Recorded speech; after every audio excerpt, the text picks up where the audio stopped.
ప్రకటన గ్రంథము దైవ గ్రంథమైన బైబిల్లో నుంచి ప్రకటన గ్రంథం 2వ అధ్యాయం. ప్రకటన గ్రంథం 2వ అధ్యాయం మొదటి వచనం నుండి 7 వచనాలున్న వాక్య భాగాన్ని మనం చదువుదాం. ప్రకటన గ్రంథం 2వ అధ్యాయం మొదటి వచనం నుండి 7 వచనాలున్న వాక్య భాగం. ఎఫెస్సులో ఉన్న సంఘపు దూతకు ఇలాగూ రాయుము.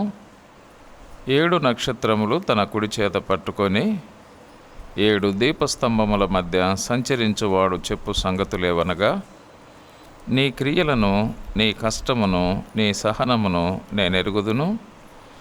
నీవు దుష్టులను సహింపలేవనియు, అపోస్తులు కాకయే తాము అపోస్తులమని చెప్పుకొని వారిని పరీక్షించి వారు అబద్ధికులని నీవు కనుగొంటివనియు, నీవు సహనము కలిగి నా నామము నిమిత్తము భారము భరించి అలయలేదనియు నేనెరుగుదును. అయినను మొదట నీకుండిన ప్రేమను నీవు వదిలితివని నేను నీ మీద తప్పు ఒకటి మోపవలసి ఉన్నది.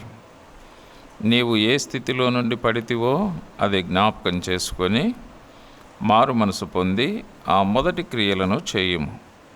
అట్లు చేసి నీవు మారు మనసు పొందితేనే సరి, లేని ఎడల నేను నీ యొద్దకు వచ్చి నీ దీపస్తంభమును దాని చోట నుండి తీసివేతును.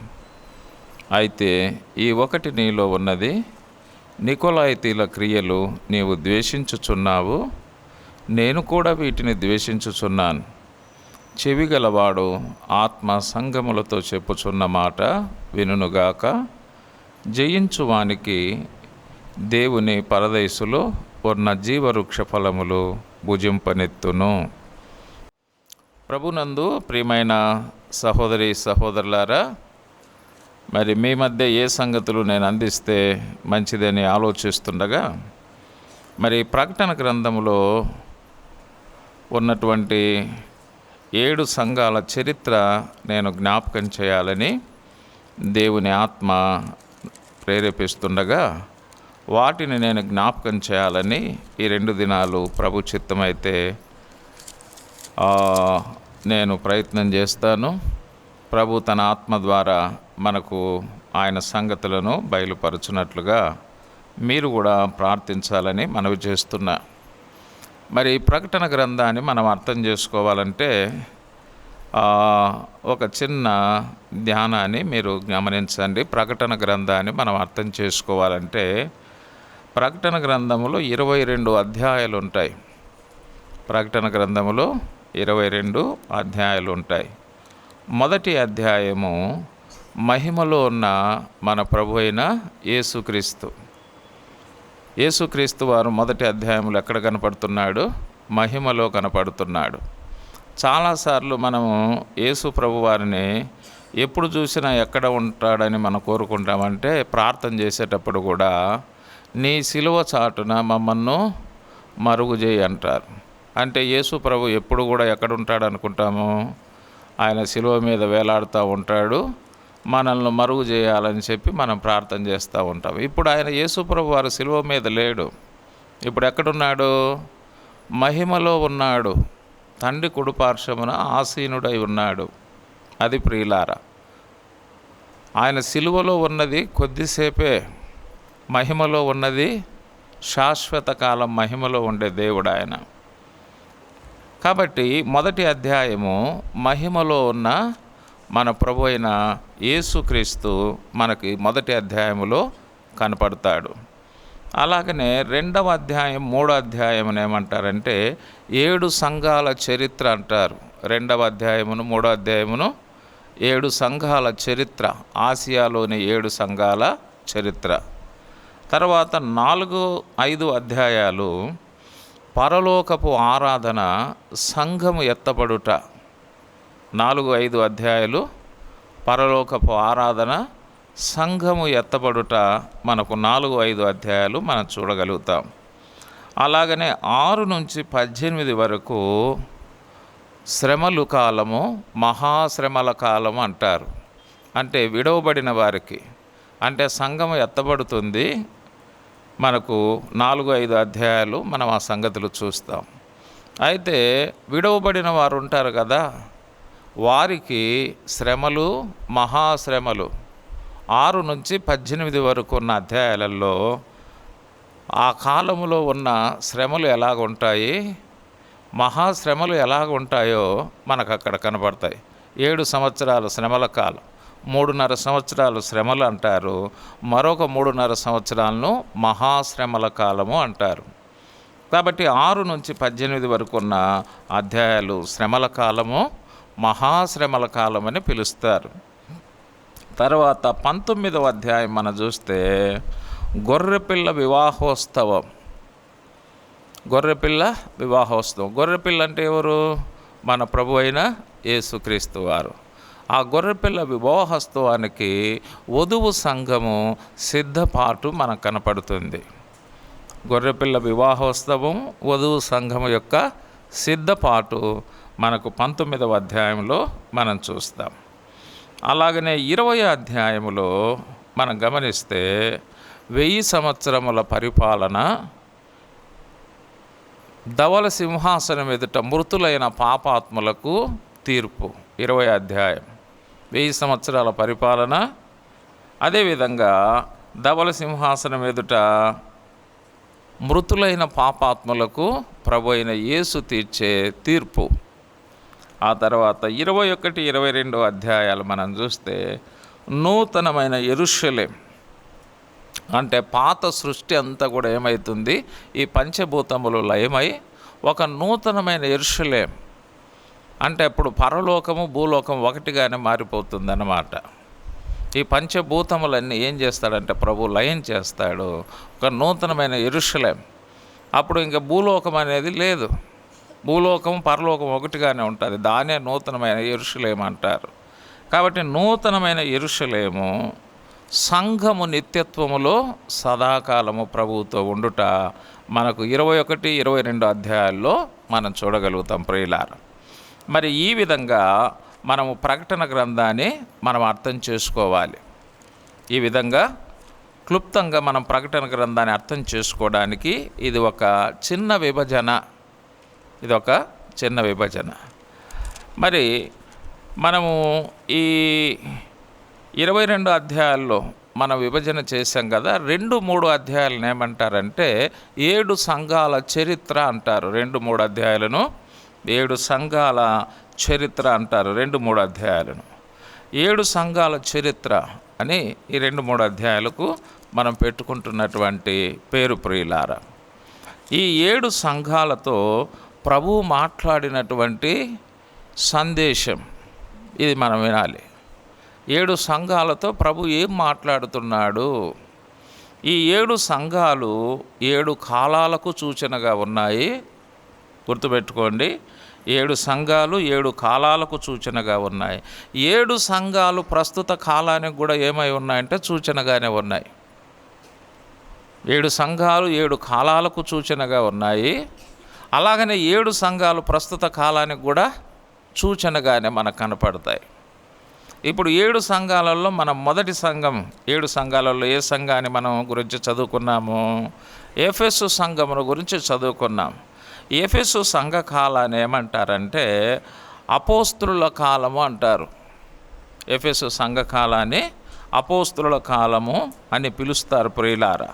ఇది క్రీస్తు శకము 30 నుండి క్రీస్తు శకము 100 వరకు ఉన్నటువంటి కాలానే అపోస్తుల కాలము అంటారు. ఇది క్రీస్తు శకం 30 నుండి క్రీస్తు శకం 100 వరకు ఉన్నటువంటి సంవత్సర కాలానే అపోస్తుల కాలము అని పిలుస్తారు ప్రియులారా. అలాగనే ఈ కాలంలో సంఘము మొదటి ప్రేమను కోల్పోయింది. సంఘం ఏం కోల్పోయింది? తన మొదటి ప్రేమను కోల్పోయింది అని చెప్పాలి. ఆ తర్వాత మనం చూస్తే వరుస సంఖ్యలో మనకు 2వ కాలమైంది స్ఫురణ సంఘం. స్ఫురణ సంఘం మనకు కనపడుతుంది. స్ఫురణ సంఘము ఈ సంఘ కాలాన్ని ఏమంటారంటే శ్రమల కాలము అంటారు. ఈ సంఘ కాలాన్ని ఏమంటారు? శ్రమల కాలము అంటారు. ఇది క్రీస్తు శకము 100 నుంచి 313 వరకు ఉన్నటువంటి కాలాన్ని శ్రమల కాలం అంటారు. ఎందుకంటే 10 మంది చక్రవర్తులు, రోమన్ చక్రవర్తులు ఆ కాలంలో పరిపాలన చేశారు. ఈ దాదాపుగా 200 సంవత్సరాల చరిత్ర ఇది. 10 మంది చక్రవర్తులు, రోమన్ చక్రవర్తుల కాలం అది. బహుగా సంఘము హింసించబడిన కాలం అన్నమాట. బహుగా సంఘము హింసించబడిన కాలం. అందుకే ఈ కాలాన్ని ఏమంటారంటే శ్రమల కాలము అంటారు. ఆ తర్వాత మనం చూస్తే మరొక కాలం, మన పెర్గం సంఘమును గురించి మనం చూస్తే ఇది సంఘము లోకముతో వియ్యమందిన కాలం అంటారు. పెర్గం సంఘ కాలాన్ని ఏమంటారు? సంఘము లోకముతో వియ్యమందిన కాలము అంటారు ఈ కాలాన్ని. ఇది క్రీస్తు శకం 314 నుంచి క్రీస్తు శకం 600 వరకు ఈ కాలం. అంటే సంఘం ఏమైపోయిందంటే లోకముతో కలిసిపోయింది. అందుకే సంఘము లోకముతో వియ్యమందిన కాలము అంటారు దాన్ని. ఇక సంఘానికి లోకానికి తేడా లేకుండా పోయింది ఆ కాలం. ఆ తర్వాత మనం గమనిస్తే మరొక సంఘం, తుయతైన సంఘం. ఈ సంఘ కాలాన్ని ఏమంటారంటే పోపుల కాలం అంటారు, చీకటి కాలము అంటారు. ఈ సంఘ కాలాన్ని ఏమంటారు? పోపుల కాలమని, చీకటి కాలమని పిలుస్తారు. ప్రియులారా, ఈ సంఘ కాలాన్ని మనం గమనిస్తాం. ఇది ఎప్పుడు వరకు అంటే క్రీస్తు శకము 600 నుంచి క్రీస్తు శకము 1517 వరకున్న కాలాన్ని చూపిస్తుంది. దీనే పోపుల కాలమని, చీకటి కాలమని పిలుస్తారు. ఆ తర్వాత మనం గమనిస్తే మనకు మరొక సంఘం వస్తుంది ఇక్కడ, సార్దీసు సంఘం. ఈ సంఘ కాలాన్ని ఏమంటారంటే సంస్కరణ కాలము అంటారు. అంటే సంఘమును సంస్కరించబడింది. అందుకే ఆ కాలాన్ని ఏమంటారంటే సంస్కరణ కాలము అంటారు. ప్రియులారా, ఇది క్రీస్తు శకం 1517 నుంచి అలాగనే క్రీస్తు శకము 1700 వరకు ఈ కాలాన్ని అంటారు. సంఘ సంస్కరణ కాలం అంటారు దీన్ని. ఆ తర్వాత మనకు ఫిలదెల్ఫియా సంఘం కనపడుతుంది. ఈ ఫిలదెల్ఫియా సంఘ కాలాన్ని ఏ కాలం అంటారంటే మిషనరీ కాలము అంటారు. ఇది క్రీస్తు శకం 1700 నుంచి క్రీస్తు శకం 1950 వరకు ఉన్నటువంటి కాలాన్ని మిషనరీ కాలం అంటారు. ఎక్కువగా దేవుని సేవ ప్రపంచవ్యాప్తంగా జరిగినటువంటి కాలం ఇది. అందుకే దీన్ని మిషనరీ కాలము అంటారు. ప్రపంచవ్యాప్తంగా దేవుని సేవ ఎక్కువగా జరిగింది ఈ 1700 నుంచి 1950 వరకు ఉన్నటువంటి ఈ సంవత్సర కాలాల్లో. అందుకే మిషనరీ కాలం అంటారు దాన్ని. ఆ తర్వాత మనం చూస్తే మనకు మరొక సంఘం, లవొదికయ సంఘం. ఈ లవొదికయ సంఘము, ఈ లవొదికయ సంఘ కాలాన్ని ఏమంటారంటే నులివెచ్చని కాలము అంటారు. ఏ కాలము? నులివెచ్చని కాలము. ఇది 1950 నుండి ప్రభు అయిన యేసుక్రీస్తు రెండవసారి వచ్చేంత వరకు ఇది సంఘం యొక్క స్థితిని చూపించేది. అంటే యేసుప్రభు వచ్చేంత వరకు 1950 నుండి యేసుప్రభు వారు భూమి మీద సంఘం కోసం వస్తాడు కదా, భూమి మీదకి వస్తాడు పరలోకం నుండి మళ్ళీ రెండవసారి. అంతవరకు సంఘం యొక్క స్థితి ఎలాగుంటుందో చూపిస్తుంది. దీనే నులివెచ్చని కాలం అంటే ప్రస్తుత కాలం. అంటే ప్రస్తుత సంఘకాలం ఎలా ఉందో అది చెప్తుంది. కాబట్టి ఈ 7 సంఘాల చరిత్ర, 7 సంఘాలు 7 కాలాలకు సూచనగా ఉన్నాయి. అలాగనే 7 సంఘాల చరిత్ర ప్రస్తుత కాలానికి కూడా ఎలాగుందంటే ఒక సూచనగా ఉంది అని మనం చూస్తాం. అలాగనే ఈ 7 సంఘాలలో ప్రభునందు ప్రియమైన వారలారా, 7 సంఘాలకు ప్రభు తనను తాను ప్రత్యక్షపరుచుకున్నాడు. ప్రభు యొక్క ప్రత్యక్షత 7 సంఘాలలో మనం చూస్తాం. అంటే ప్రభు యొక్క గుణగణాలు ప్రతి సంఘములో ప్రభు తన ప్రత్యక్షతను చూపిస్తారు. ఇక్కడ 7 సంఘాలలో కూడా ప్రభు ఏమై ఉన్నాడో అంటే ఆయన గుణగణాలు సంఘాలకు తెలియజేశాడు. నెంబర్ 1. రెండవదిగా 7 సంఘాలలో ఉన్న మెప్పులను కూడా ప్రభు తెలియజేశాడు. అలాగనే 7 సంఘాలలో ఉన్న తప్పులను కూడా ప్రభు తెలియజేశాడు. 7 సంఘాలలో ఉన్న తప్పులను కూడా ప్రభు తెలియజేశాడు. అలాగనే 7 సంఘాలలో ఏ విషయంలో మారు మనసు పొందాలనో కూడా ప్రభు హెచ్చరించాడు, మారు మనసు పొందాలను హెచ్చరించాడు. అలాగనే 7 సంఘాలకు ప్రభు యొక్క వాగ్దానాలు కూడా ఇచ్చాడు. 7 సంఘాలలో ప్రభు యొక్క గుణగణాలు అంటే ఆయన ప్రత్యక్షతలు మనకు కనపడుతున్నాయి. అలాగనే 7 సంఘాలలో ఉన్న మెప్పులను కూడా ప్రభు తెలియజేశాడు. 7 సంఘాలలో ఉన్న తప్పులను కూడా ప్రభు తెలియజేశాడు. 7 సంఘాలలో ఏ సంఘం మారు మనసు పొందాలో, ఏ విషయాల్లో మారు మనసు పొందాలో కూడా ప్రభు తెలియజేశాడు. అలాగనే 7 సంఘాలకు ప్రభు ఇచ్చిన వాగ్దానాలు ఏమిటో కూడా తెలియచేసినట్టుగా మనం చూస్తాం. ఇప్పుడు మనము 7 సంఘాలలో మనం ఎఫెసు సంఘమును గురించి మనం చదువుకున్నాం. ఇప్పుడు ఎఫెసు సంఘమును గురించి మనం మొట్టమొదట జ్ఞాపకం చేస్తాం ప్రియులారా. ఎఫెసు సంఘమును గురించి మనం ఈ 2వ అధ్యాయంలో మనం గమనిస్తే, ఎఫెసులో ఉన్న సంఘపు దూతకు ఇలాగు రాయుము అన్నాడు. ఎఫెసులో ఉన్న సంఘపు దూతకు ఇలాగు రాయము, 7 నక్షత్రములు తన కుడి చేత పట్టుకొని 7 దీపస్తంభముల మధ్య సంచరించువాడు చెప్పు సంగతులేవనగా. ఎవరికి రాశాడంట? ఎఫెసులో ఉన్న సంఘపు దూతకు. సంఘపు దూత అంటే ఎవరు? గబ్రియేలు దూత కాదు, మిఖాయేలు దూత కాదు. సంఘపు దూత అంటే సహజంగా మనకు దూత అంటేనే ఎవరు గుర్తుకొస్తారు చెప్పండి?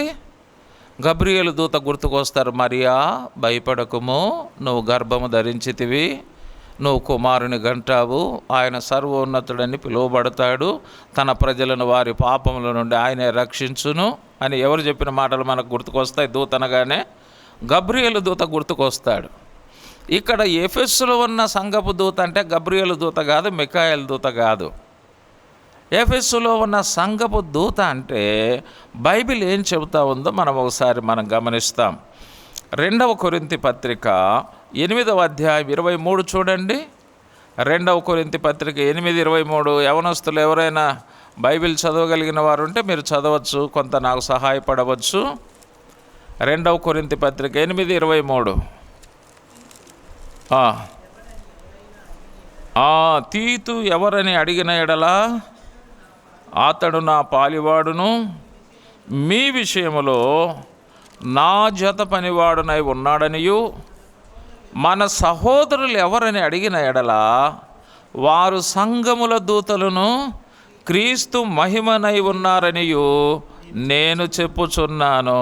మన సహోదరులు ఎవరని అడిగిన ఎడల వారు సంఘముల దూతలను క్రీస్తు మహిమనై ఉన్నారని నేను చెప్పుచున్నాను. ఇక్కడ ఎవరు సంఘపు దూతలంటే? సహోదరులే. సహోదరులంటే సంఘములో బాధ్యత కలిగిన సహోదరులు. సంఘములో బాధ్యత కలిగిన వారు ఎవరు ఉంటారు? పెద్దలు ఉంటారు, పరిచారకులు ఉంటారు, దైవ సేవకులు ఉంటారు. వీళ్ళను ఏమంటారు? దూతలు అంటారు. సంఘానికి దూతలు. వీళ్ళు గబ్రియేలు దూత అంటే పరలోకంలో ఉన్నారని, మిఖాయేలు దూత అంటే పరలోకంలో ఉన్నారు కాదు. ఇప్పుడు ఈ లోకములో దూతలు ఎవరు?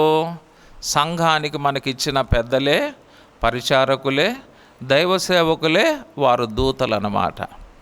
అది సంగతి. పరలోకములో ఉన్న దూతలు ఏం చేస్తారంటే, ప్రభు అయిన యేసు చెప్పిన ప్రకారంగా ఎవరికి వర్తమానం అందించాలో వారికి వర్తమానం అందిస్తూ ఉంటారు వాళ్ళు. అలాగనే సంఘములో దూతలు కూడా ఎవరు చెప్పినట్టు, ఎవరు శిరసత్వం కింద ఉంటారు, ఎవరు చెప్పినట్టు చేస్తారు?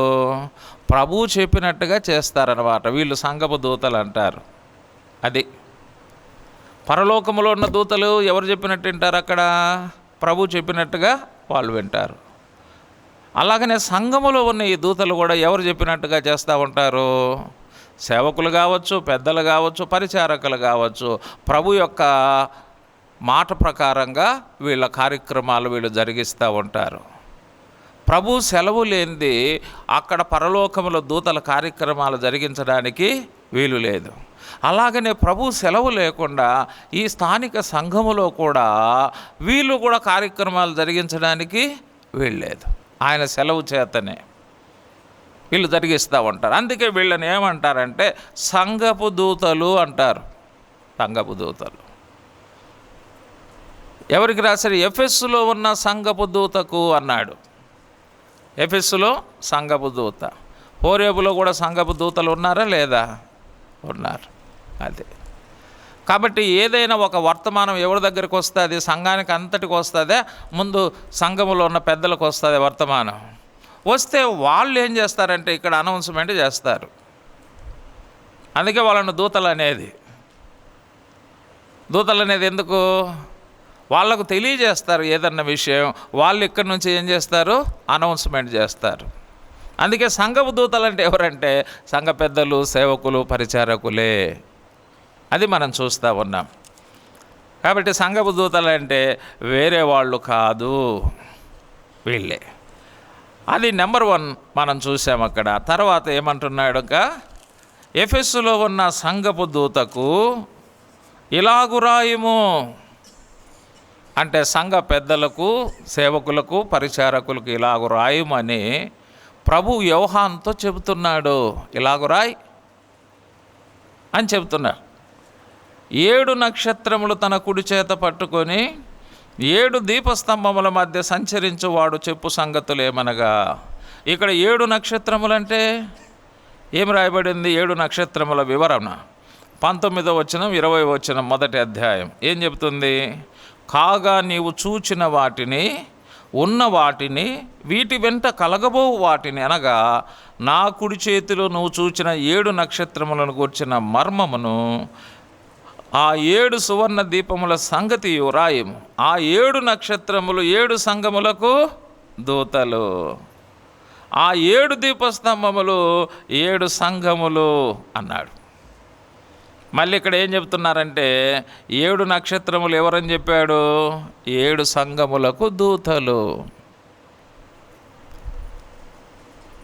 ప్రభునందు ప్రియుల, సంఘపు దూతలంటే ఎవరో మనం చూసాము. ఇప్పుడు నక్షత్రాలు కూడా ఎవరు? వీళ్ళు కూడా దూతలే. వీళ్ళు కూడా దూతలే. నక్షత్రాలు అంటే అర్థం ఏంటంటే, నక్షత్రం ఏంటంటే ప్రకాశిస్తూ ఉంటుంది. సంఘములో ఈ పెద్దలు, ఈ సేవకులు, ఈ పరిచారకులు అనేవారు సంఘానికి ఒక వెలుగుగా ఉంటారన్నమాట. అది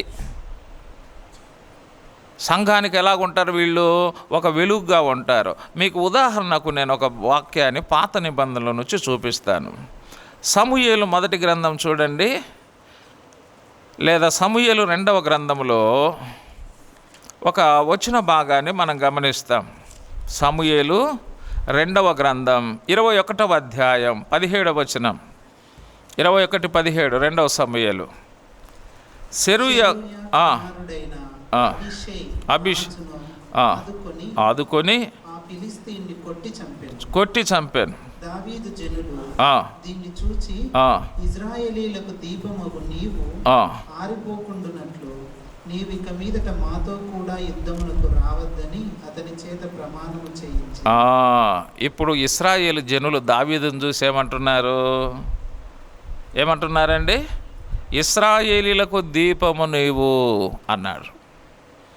ఇశ్రాయేలు ప్రజలకు దావీదు రాజుగా ఉన్నాడు. దావీదు జనులతో కలిసి యుద్ధానికి వెళ్ళాడు. అప్పటికే చాలా వయసు అయిపోయింది దావీదుకు. ఒక ఫిలిష్తీయుడు అన్నాడు, దావీదుని నేను చంపేస్తానన్నాడు. ఈ మాట విన్నటువంటి అభిషై ఏం చేశాడంటే ఆ ఫిలిష్తీని కొట్టి చంపాడు. ఏరా నువ్వు రాజును కొట్టి చంపుతావరా నువ్వు అని వాని కొట్టి చంపేశాడు. ఈ సంఘటన అంతా అక్కడ అందరూ చూసి ఏమంటున్నారంటే దావీదుతో, అయ్యా దావీదు గారు, మీరు ఇశ్రాయేలుకు దీపం, ఈ దీపం ఏమై ఉండాలంటే ఆరిపోకూడదయ్యా. ఈ దీపం ఏం కాకూడదు? ఆరిపోకూడదు. కాబట్టి నువ్వు మాతో కూడా యుద్ధానికి రావద్దు. యుద్ధానికి మేము వెళ్తాం, నువ్వు మాకు దీపమై ఉన్నావు అని చెప్పాడు. ఇశ్రాయేలు ప్రజలకు దీపం. నాయకులు అంటే ఏంటంటే వాళ్ళు సంఘానికి ఒక దీపములాగా ఉంటారు. అందుకే వారిని గురించి బైబిల్ ఏం చెబుతుంది? నక్షత్రములు అన్నారు. నక్షత్రాలు. సంఘానికి వీరు ఏమై ఉన్నారంటే ఒక దీపాలుగా, ఒక వెలుగుగా ఉన్నారు. మనం చూస్తే కొన్ని సంఘాలలో కొంతమంది నాయకులు ఈ నక్షత్రాలు వెళ్ళిపోయిన తర్వాత ఆ సంఘాలు చీకటిమయంగా మారిపోతున్నాయి చాలా చోట్ల. ఆ నాయకులు ఉన్నంతవరకే సంఘం ఎలాగుందంటే తేజోమయంగా వెలుగుతున్నాయి చాలా సంఘాలు. ఆ నాయకత్వం ఎప్పుడైతే పోతుందో ఆ సంఘంలో ఏమొస్తుంది? చీకటి అలుముకుంటా ఉంది చాలా చోట్ల. ఆంధ్రప్రదేశ్లో చాలా సంఘాలు కొంతమంది నాయకుల కాలంలో ఎంతో తేజోమయంగా విరజిల్లినాయి. ఆ తర్వాత వాళ్ళు వెళ్ళిపోయిన తర్వాత ఏమైపోయినాయి సంఘాల పరిస్థితి? చాలా ప్రమాదకరంగా మనం కనిపిస్తాయి. అందుకే దేవుడు ఏర్పరచుకున్న నాయకులు సంఘానికి ఏమై ఉంటారు? ఒక నక్షత్రాలుగా, ఒక దీపాలులాగా వాళ్ళు ఉంటారు. వారు వెలుగుతూ అనేక మందిని వెలిగించేవారుగా ఉంటారు. వారు ప్రకాశిస్తూ అనేక మందిని ప్రకాశింపజేసేవారుగా ఉంటారు ఈ నాయకత్వం అనేది. అందుకే ప్రభు వారికి ఏం పేరు పెట్టాడు చెప్పండి? ఇది వాళ్ళు పెట్టుకున్న పేరు కాదు. ఎవరు పెట్టారు? ఇది ప్రభువే పెట్టాడు. వారికి దూతలు అనే పేరు ఇచ్చాడు. అంటే ప్రభు చెప్పినట్లుగా చేసేవారని. రెండవది వారు నక్షత్రాలు అని చెప్పాడు. ఫిలిప్పీ పత్రిక 2వ అధ్యాయంలో చెప్పారు కదా, జీవవాక్యమును చేత పట్టుకొని జ్యోతుల వలె ప్రకాశిస్తున్నారంటే దేవుని వాక్య ప్రకారంగా వారు జీవిస్తూ ప్రకాశిస్తూ అదే వాక్య ప్రకారంగా ప్రజలను కూడా జీవింపజేస్తూ వాళ్ళను కూడా ప్రకాశింపజేసేవారే ఈ నాయకులు అనేవాళ్ళు. ప్రియులారా, నాయకత్వం అనేది చాలా కఠినాత్మమైనది. అది చాలాసార్లు నేను సంఘ పెద్ద కావాలా, నేను పరిచారకుని కావాలా, నేను సువార్థికుని కావాలంటే అలా అనుకోకూడదు. మనం ఎప్పుడు నాయకత్వం అనేది ఏంటంటే దేవుని వాక్య ప్రకారంగా జీవిస్తూ మనం ప్రకాశిస్తూ అనేక మందిని ప్రకాశింపజేయడం. ఇక్కడ నిలబడుకొని ప్రకటనలు చేయడం మాత్రమే కాదు నాయకత్వం. చాలాసార్లు ఇక్కడ నిలబడుకొని 4 మాటలు చెప్పడానికి నాయకులు కావాలనుకుంటారు. కానీ అంటే మీరు కాదులే నేను చెప్పేది, మీరు ఫీల్ కావకండి. చాలా స్థలాలలో ఉన్నటువంటి ఏంటంటే నాయకులమైతే నిలబడుకోవచ్చు అనేది. అది కాదు నాయకత్వం యొక్క లక్షణం. వాక్య ప్రకారం జీవిస్తూ వాళ్ళు ప్రకాశిస్తూ సంఘాన్ని ప్రకాశింపజేసేవారే నాయకుడు అవుతాడు. అందుకే వారికి ప్రభు పెట్టిన పేర్లు ఏం పేర్లు? నక్షత్రాలు. వాళ్ళు నక్షత్రాలు. ప్రభు పెట్టాడు ఆ పేరు. మతస్థుల మాదిరి మతస్థులు పెట్టుకుంటారు రైట్ రెవరెండ్ అని. అవి ప్రభు పెట్టినట్టు కాదు, అవి వాళ్ళు పెట్టుకునేటి. రెవరెండ్లు, మోస్ట్ రెవరెండ్లు, రైట్ రెవరెండ్లు ఇవన్నీ పెట్టుకుంటారు చూడే, అవి ప్రభు పెట్టినట్టు కాదు. ఎవరు పెట్టినట్టు? అవి వాళ్ళే పెట్టుకుంటారు. కానీ ప్రభు పెట్టినది దూత అని, నక్షత్రం అని వారికి పేర్లు పెట్టాడు. తర్వాత మరొక మాట మనం జ్ఞాపకం చేద్దాం. ఇక్కడ మరొక మాట జ్ఞాపకం చేద్దాం. ఇదే ప్రకటన గ్రంథం. ఇప్పుడు నక్షత్రాల గురించిన సంగతి మనం చూసామా? మరొక మాట ఏంటి? 7 నక్షత్రములు తన కుడి చేత పట్టుకొని 7 దీపస్తంభముల మధ్య సంచరించువాడు చెప్పు సంగతులు ఏమనగా. దీపస్తంభములు అంటే 1వ అధ్యాయం 20వ వచనంలో చెప్పాడు కదా, 7 సువర్ణ దీపస్తంభముల సంగతి రాయము. 7 నక్షత్రములు 7 సంఘములకు దూతలు, ఆ 7 దీపస్తంభములు 7 సంఘములు అన్నాడు. దీపస్తంభం అంటే ఏంది? సంఘము.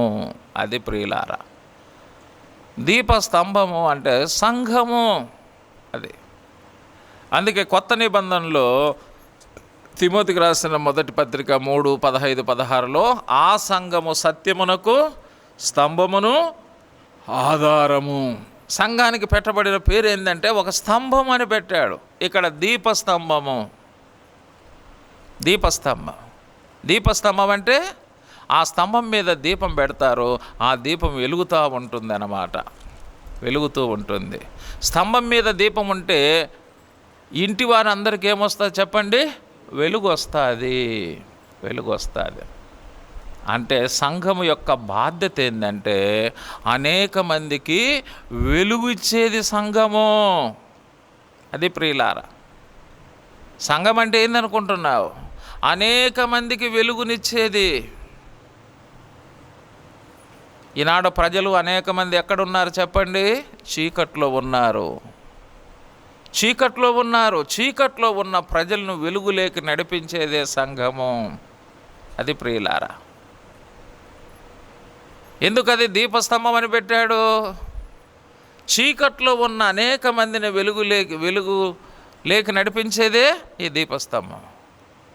స్తంభం మీద దీపాన్ని ఎందుకు పెట్టుకుంటారు? అనేక మందికి వెలుగు ఇవ్వడానికే. ఈ పట్టణంలో ఈ సంఘాన్ని కూడా దేవుడు ఎందుకు నిలిపాడు చెప్పండి? ఈ పట్టణానికి ఒక వెలుగుగా ఉండడానికి, అనేక మంది చీకట్లో ఉన్న వారిని ఈ వెలుగులోకి తీసుకురావడానికి ఈ సంఘాన్ని దేవుడు ఉంచాడు. ఎందుకోసం ఉంచాడు? అనేక మందికి వెలుగులోకి తీసుకురావడానికే ఇక్కడ సంఘాన్ని ఉంచింది. అంతే.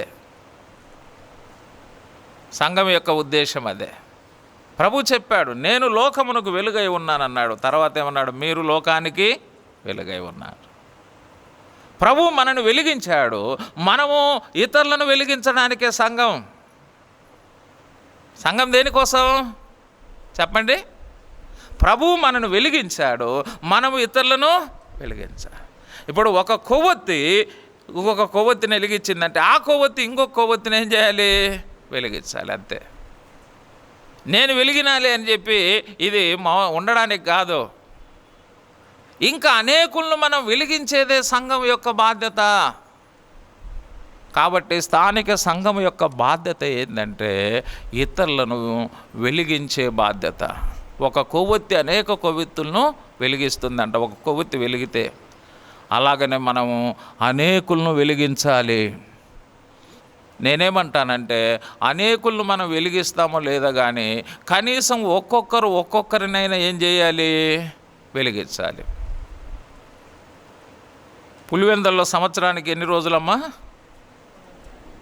300. పొద్దుటూరులో కూడా అదే అనుకుంటా నేను. ఈ 365 రోజులకు గాను ఒక్కొక్కరిని వెలిగిద్దామని మనం ప్రార్థన చేద్దాం. ఒక్కొక్కరు ఎంతమందిని చెప్పండి? ఒక్కొక్క క్యాండిల్ ఇంకొక క్యాండిల్ని ఏం చేయాలి? వెలిగించాలి. అంతే చాలు. ఇప్పుడు హోరేబులో ఇప్పుడు ఒక 200 మంది ఉన్నారనుకోండి. ఈ 200 మంది కలిసి ఇంకొక 200 మందిని వెలిగిస్తే ఎంతమంది అవుతారు? 400 అవుతారు.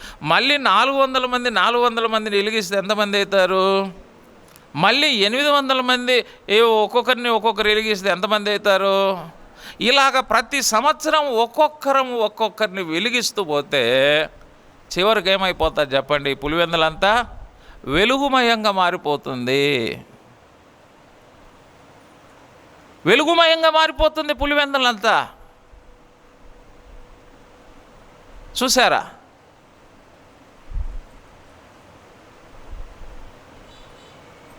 ఎంత అద్భుతమైంది. అందుకే దీన్ని దీపస్తంభం అన్నాడు ప్రభు. దీపస్తంభం. ప్రభునందు ప్రియమైన దేవుని బిడ్డలారా,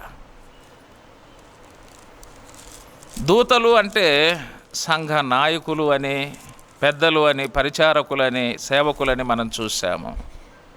నక్షత్రాలన్నా కూడా వీరు సంఘం యొక్క దూతలు అని మనం చూస్తాం. అలాగనే దీపస్తంభాలు అంటే సంఘములు అని మనం చూస్తాం ప్రియులారా. ఇప్పుడు ఈ నక్షత్రాలు ఎవరి చేతిలో ఉన్నాయంట? 7 నక్షత్రములు తన కుడి చేత పట్టుకొని, అంటే సంఘాన్ని నడిపించేవారుని ఎవరు పట్టుకున్నారు? ఎవరి చేతుల్లో ఉన్నారు? సంఘాలను నడిపించేవాళ్ళు ప్రభు చేతుల్లో ఉన్నారు. అది సంగతి. అంటే ఆయన శిరస్సుగా ఉన్నారు. ఆయన శిరసత్వం కింద వీళ్ళున్నారు. 7 నక్షత్రములు తన కుడి చేత పట్టుకొని, 7 నక్షత్రములు తన కుడి చేత పట్టుకున్నాడు అనే మాట మనం చూస్తూ ఉన్నాం ప్రియులారా. కాబట్టి నాయకులను నడిపించేవాడుగా ఇక్కడ మన ప్రభు ఉన్నాడు. నాయకులను నడిపించేవాడు 7 నక్షత్రములు కుడి చేత పట్టుకొని. మనం పిల్లలను కూడా వాళ్ళు తప్పటడుగులు వేసేటప్పుడు మనం ఏం చేస్తాము? వాళ్ళను పట్టుకొని ఏం చేస్తాము? నడిపిస్తాం. పట్టుకొని నడిపిస్తాం వాళ్ళను. అలాగనే సంఘాలలో నాయకత్వాన్ని కూడా ఆయన పట్టుకొని ఏం చేస్తున్నాడంట? నడిపిస్తున్నాడు. అంటే ఆయన చేతుల్లో ఉంది నాయకత్వం. నాయకత్వం అంతా ఎవరి చేతుల్లో ఉంది? ఆయన. సంఘానికి వీరు నాయకులైతే వీళ్ళకు నాయకులు ఎవరు? ప్రభు. దావీదు అదే కదా 23వ కీర్తనలు అనేది, యెహోవా నా కాపరి అన్నాడు. దావీదే అప్పుడు రాజుగా ఉన్నాడు, కానీ ఆయన ఏమంటాడు? యెహోవా నాకు కాపరి అంటాడు.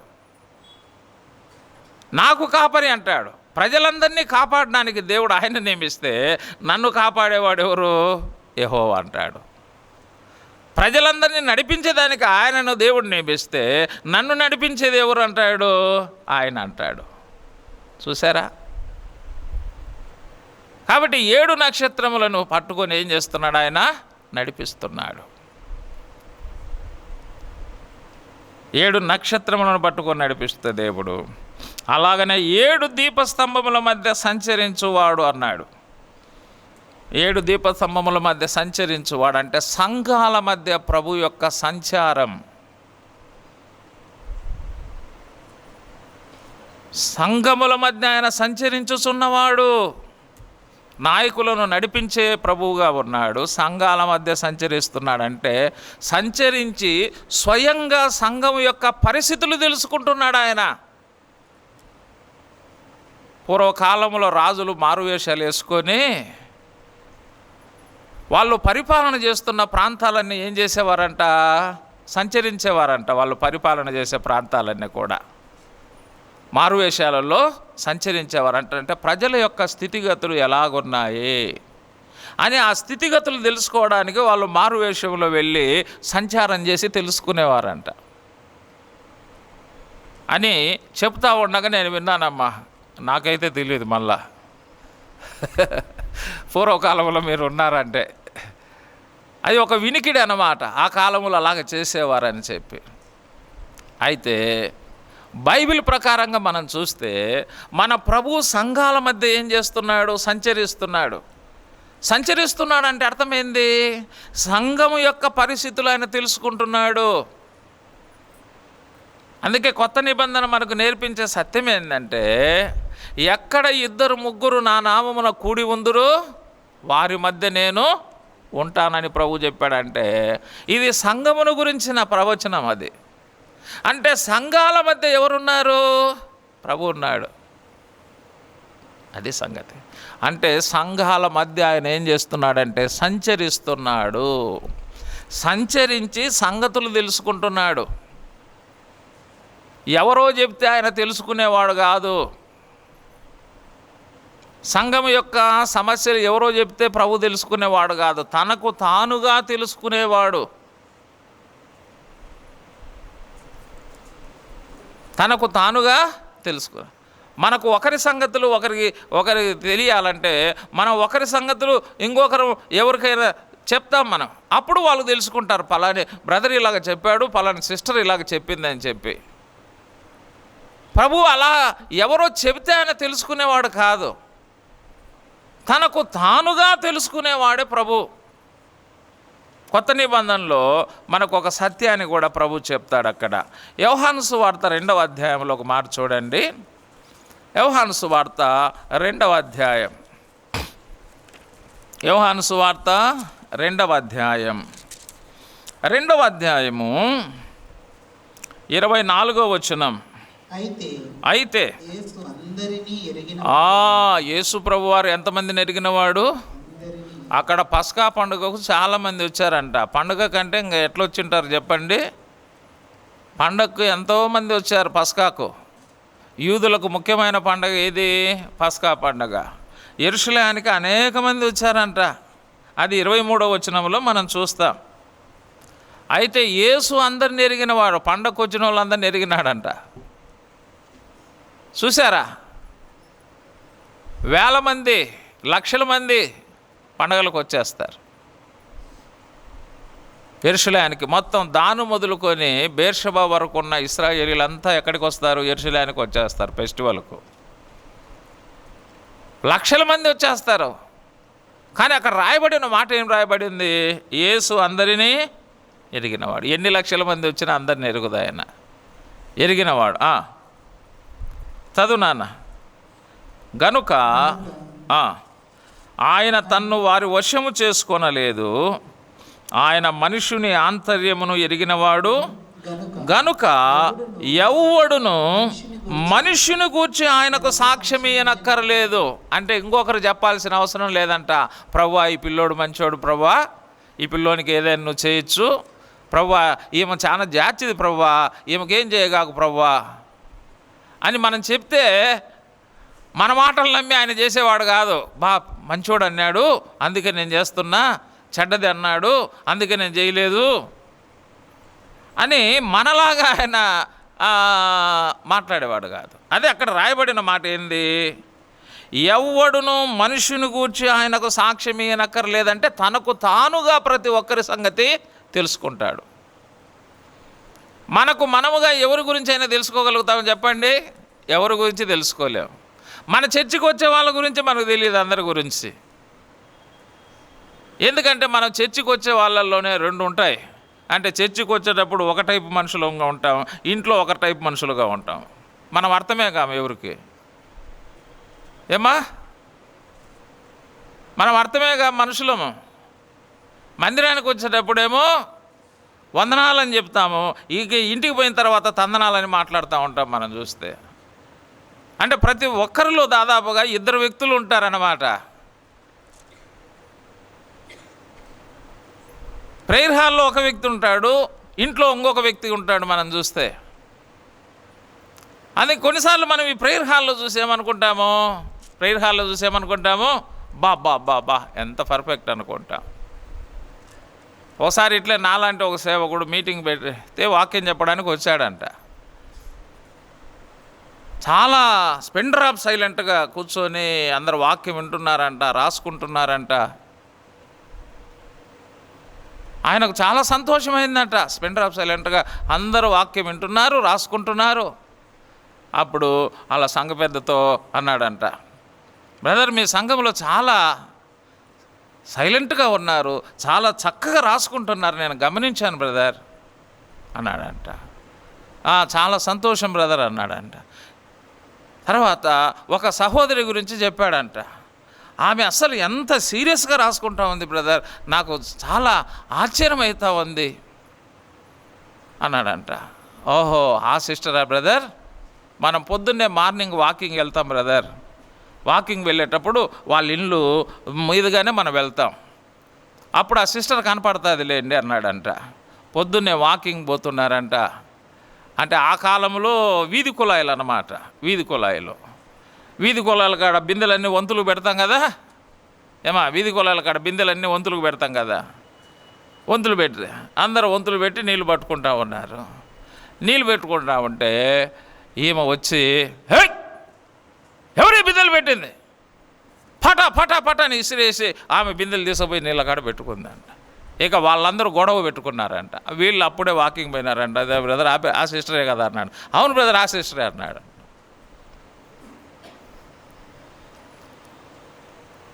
ఎట్లా ఉంది పరిస్థితి? ఇక్కడేమో చూసినప్పుడు ఒక రకమైన వ్యక్తి అయింది, అక్కడికి పోతే ఇంకొక రకమైపోయింది ఆడ. అందుకే మనం ఈడ మందిరంలో కనపడిన వ్యక్తులం కాదు. మనం ఈడ కనపడే వ్యక్తులం వేరు, మనం మామూలుగా పర్సనల్గా మనం వేరు. అది మనకు తెలుసు, ఎవరికి తెలియదు. ఇక్కడ చర్చికి వచ్చినప్పుడు ఏమనుకుంటాం మనము, ఆ బ్రదరు ఆ సిస్టరు ఎంత అనుకుంటాం, అంతే మనకు తెలిసిందే. ప్రభునందు ప్రియమైన దేవుని బిడ్డలారా, అయితే ప్రభువు గురించి చెప్పబడిన మాట, ఎవడును ఏ మనిషిని గురించి ఆయనకు సాక్ష్యం ఇయ్యనక్కరా లేదు. అంటే తనకు తానుగా సంచరించి తనకు తానుగా తెలుసుకుంటాడు. ప్రియమైన దేవుని బిడ్డలారా,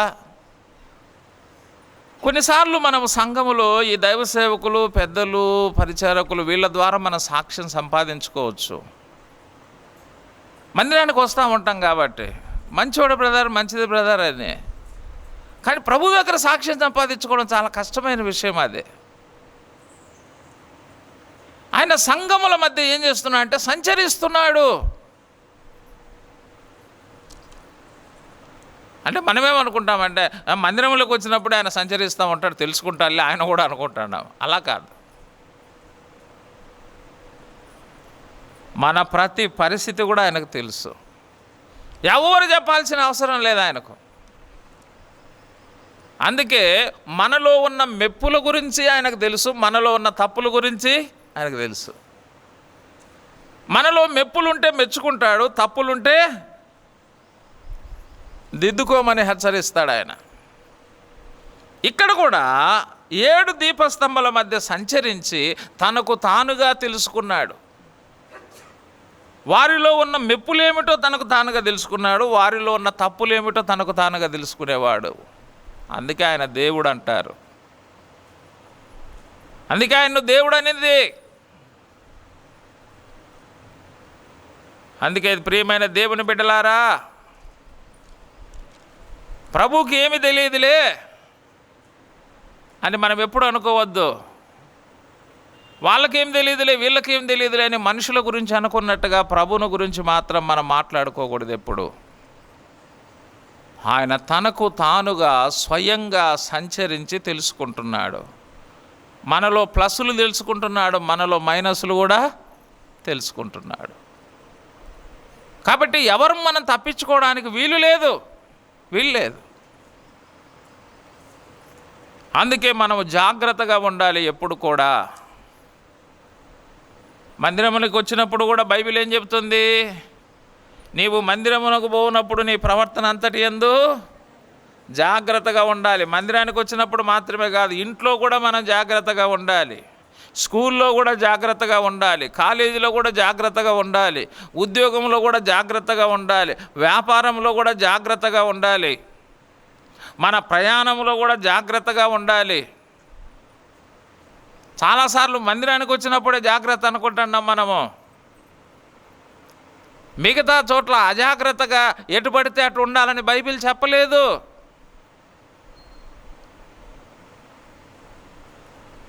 ఆయన సంచరించి తెలుసుకుంటున్నాడు కాబట్టి మనం అన్ని విషయాలలో జాగ్రత్తగా ఉండాలి, అన్ని స్థలాలలో కూడా జాగ్రత్తగానే ఉండాలి. ఇప్పుడు తెలుసుకొని ఏం చేస్తున్నాడు ప్రభు? తెలుసుకొని ఆయన ఏం చేస్తూ ఉన్నాడు చూడండి. అక్కడే మనం ఈ ప్రకటన గ్రంథంలోనే మనం గమనిస్తాం. ప్రకటన గ్రంథం 2వ అధ్యాయం. తెలుసుకొని ఏం చేస్తున్నాడు? సంచరించి తెలుసుకున్నాడు. తెలుసుకొని ఏమంట? సంచరించువాడు చెప్పు సంగతులేమనగా. కాబట్టి సంచరించి ప్లస్లు ఏమిటో మైనస్లు ఏమిటో తెలుసుకొని చెబుతున్నాడు ఆయన. అంటే ఇప్పుడు ఎఫెసీ సంఘం యొక్క మెప్పుల గురించి చెబుతున్నాడు. ముందు తప్పుల గురించి చెప్పకుండా మెప్పుల గురించి చెబుతున్నాడు. మనం కూడా ఎప్పుడైనా ఒక తప్పు గురించి చెప్పాలంటే ముందు మెప్పు గురించి చెప్పాలా. అది మన ప్రభు మనకు నేర్పించే ఒక తప్పు గురించి చెప్పాలంటే అతనిలో ఉన్న ఒక మెప్పు గురించి ముందు చెప్పాలా. అప్పుడు తప్పును ఏమవుతాడంటే స్వీకరిస్తాడు. మనం ఎన్ని మెప్పులు ఉన్నా కూడా ఆ మెప్పులు చెప్పకుండా అన్ని తప్పులే చెప్పినామనుకో, ఆ తప్పును ఆ వ్యక్తి ఏం చేయలేడు? స్వీకరించలేడు. ఈ పద్ధతిని ఎవరు పాటించారంటే పౌలు పాటించాడు. ఈ పద్ధతిని పౌలు కూడా తన పత్రికలన్నిటిలో వారి యొక్క మెప్పుల గురించి రాస్తాడు ముందు, తర్వాత వారి యొక్క తప్పుల గురించి ఆయన రాస్తాడు. మెప్పుల గురించి రాస్తాడు, తప్పుల గురించి రాస్తాడు తర్వాత. అందుకే మన పిల్లలకు కూడా మనం ఏదైనా చెప్పాలంటే వాళ్ళల్లో ఉన్న మెప్పుల గురించి ముందు చెప్పి తర్వాత వాళ్ళల్లో ఉన్న తప్పుల గురించి చెప్పాలి. అప్పుడు దాన్ని వాళ్ళు ఏం చేస్తారు? స్వీకరిస్తారు. కాకపోతే మనం ఏం చేస్తామంటే మెప్పు గురించి ఎప్పుడు మాట్లాడడం, అన్ని తప్పుల గురించే మాట్లాడతాం.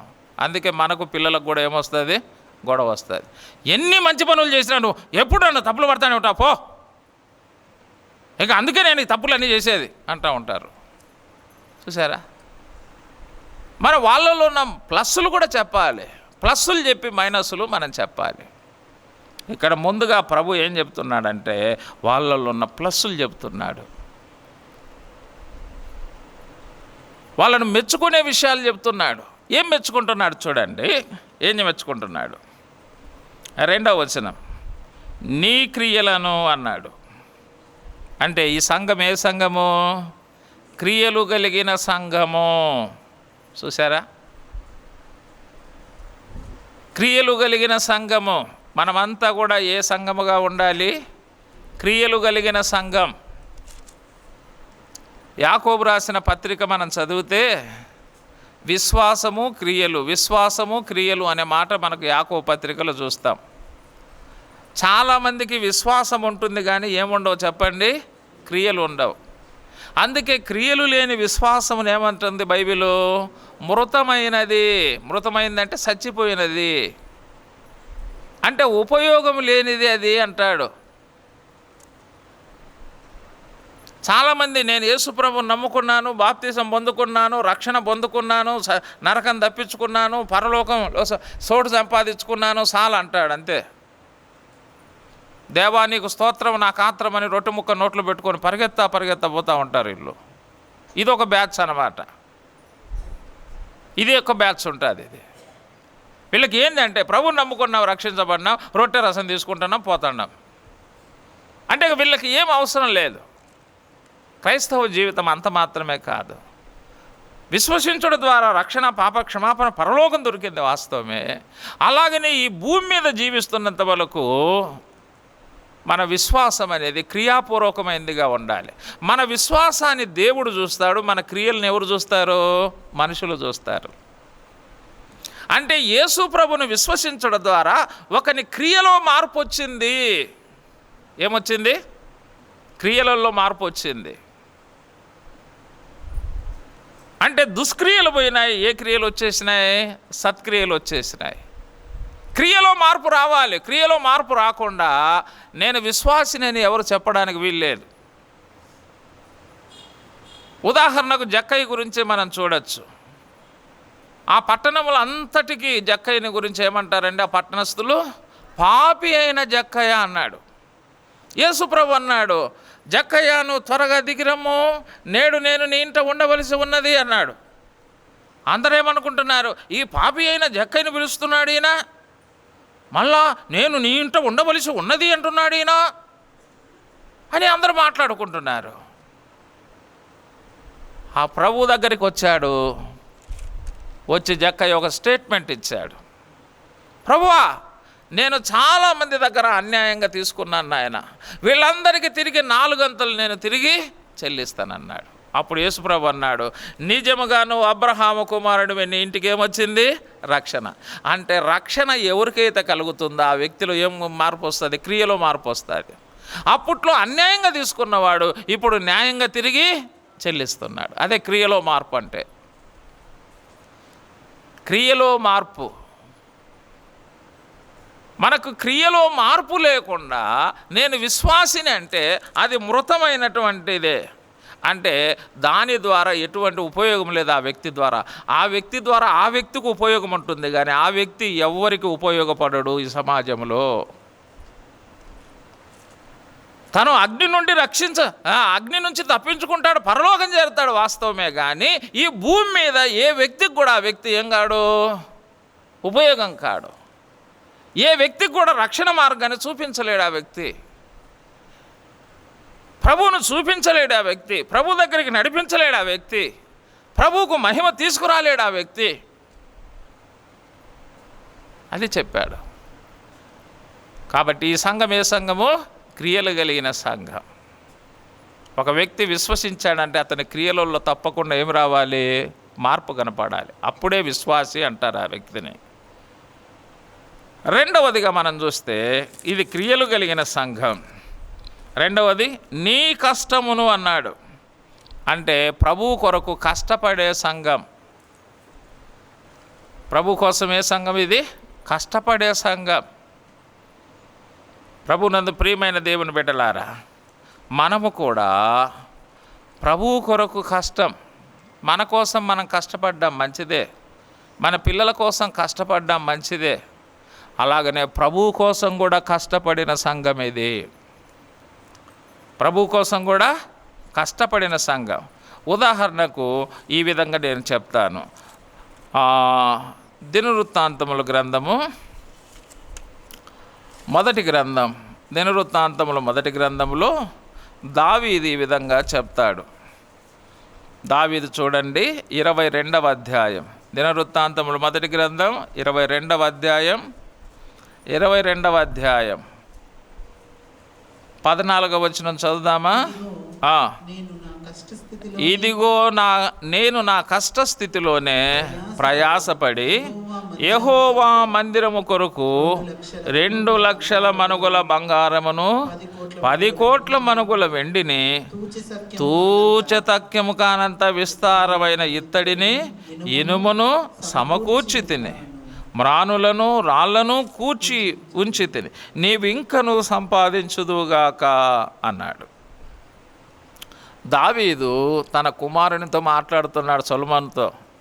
నాయనా సొలొమోను, నేను మందిరం కడదాం అనుకున్నా నాయనా, కానీ దేవుడు వద్దన్నాడు నాయనా.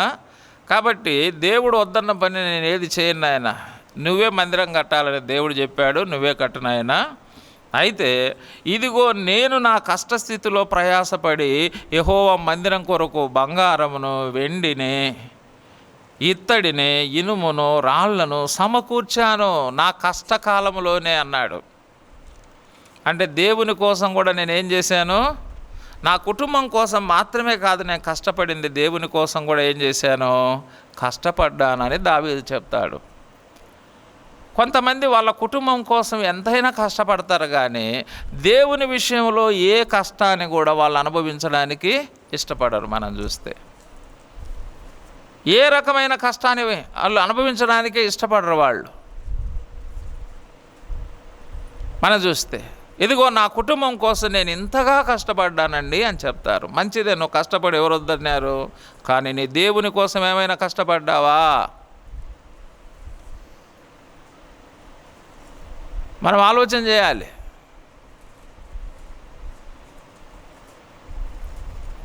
ఎఫెసు సంఘం ఏ సంఘం చెప్పండి? దేవుని కొరకు కష్టపడినటువంటి సంఘం. ఒకవేళ ఇంతవరకు ప్రభు కోసం ఎటువంటి కష్టాన్ని మనము చేయకుండా ఉంటే ఆయన కోసం కష్టం చేసే వారంగా మనం ఉండాలి ప్రియులారా. కష్టం చేసే వారంగా, కష్టపడే సంఘముగా ఉన్నది. కష్టపడాలంటే ఇష్టం ఉండాలా. మన పిల్లలంటే ఇష్టం కాబట్టి వాళ్ళ కోసం కష్టం చేస్తాం. మరి దేవుడు అంటే కూడా ఇష్టం ఉండాలి, దేవుని సంఘం అంటే కూడా ఇష్టం ఉండాలి. దావీదు అంటాడు, నా దేవుని మందిరం మీద నాకున్న మక్కువ చేత అన్నాడు. అంటే నా మందిరం మీద నాకు మక్కువ ఉంది, ఇష్టం ఉంది కాబట్టి నేను ఈ కష్టం పడ్డాను. మన పిల్లలంటే ఇష్టం ఉంది కాబట్టి వాళ్ళ కోసం కష్టపడుతున్నాం. దేవుడు అంటే ఇష్టం, దేవుని మందిరం అంటే ఇష్టం అన్నప్పుడే, దేవుని సంఘం అంటే ఇష్టం అన్నప్పుడే, దేవుని సేవ అనేది ఇష్టం అన్నప్పుడే మనం కష్టపడతాం. ఇష్టము లేకుండా ఏ వ్యక్తి కష్టం చేయలేడు. మనం చూస్తాం. మన పిల్లలంటే ఇష్టం లేకుండా మనం కష్టం చేస్తామండి? కష్టం చేయ. కాబట్టి దేవుడు అన్నా, దేవుని సంఘం అన్నా, దేవుని మందిరం అన్నా, దేవుని సేవ అన్నా ఇష్టమైనప్పుడే ఆ కష్టాన్ని మనం చేస్తాం. కాబట్టి ఈ సంఘం ఏ సంఘం అంటే కష్టపడే సంఘము. ఆ తర్వాత ఏమన్నాడు, నీ సహనమును నేనెరుగుదును అంటే సహనము కలిగిన సంఘం. సహనం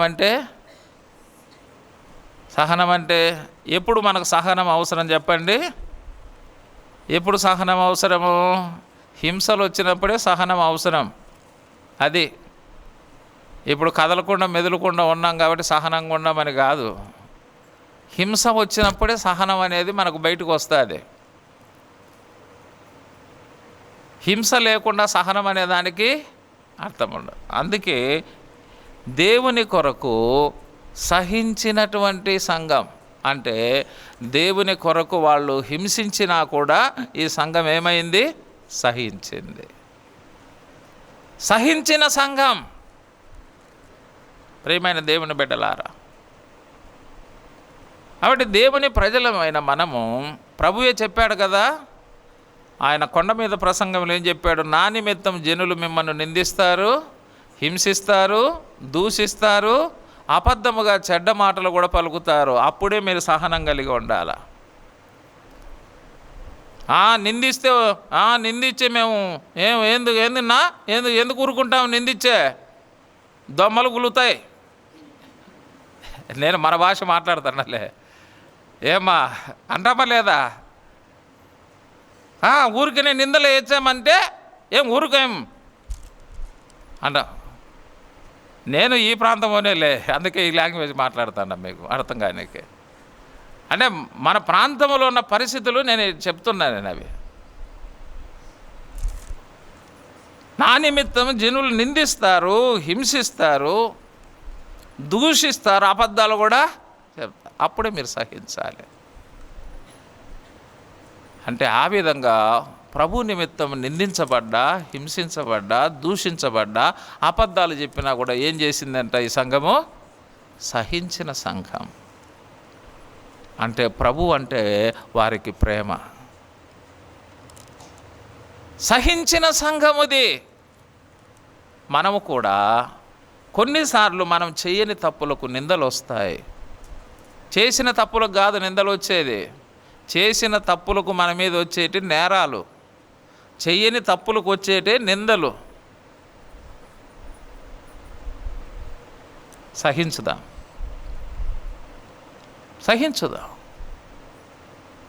దూషించబడతాం, హింసించబడతాం, అబద్ధాలన్నీ మన గురించి చెప్తారు. అయినా కూడా మనం ఏం చేయాలి? సహించాలి. కాబట్టి ఈ సహనము కలిగినటువంటి సంఘముగా మనం చూస్తున్నాం. ఆ తర్వాత ఏమన్నాడు? నీవు దుష్టులను సహింపలేవు. అది దుష్టులను సహింపలేవు అంటే ఎవరు దుష్టులు? ఎవరు? ఇందాక సహనం కలిగిన సంఘం అంటూ కదన్నా, మళ్ళీ సహింపలేని సంఘం అని చెప్తున్నావు. అంటే దుష్టులను సహింపలేవంటే ఏంటి ఇది? దాని అర్థమైంది. దుష్టులు అంటే ఎవరండి దుష్టులు అంటే? ఫిలిప్పీ పత్రిక 3వ అధ్యాయం 1వ వచనం చదువునానా? ఫిలిప్పీ పత్రిక 3 1వ వచనం ఏమన్నాడు?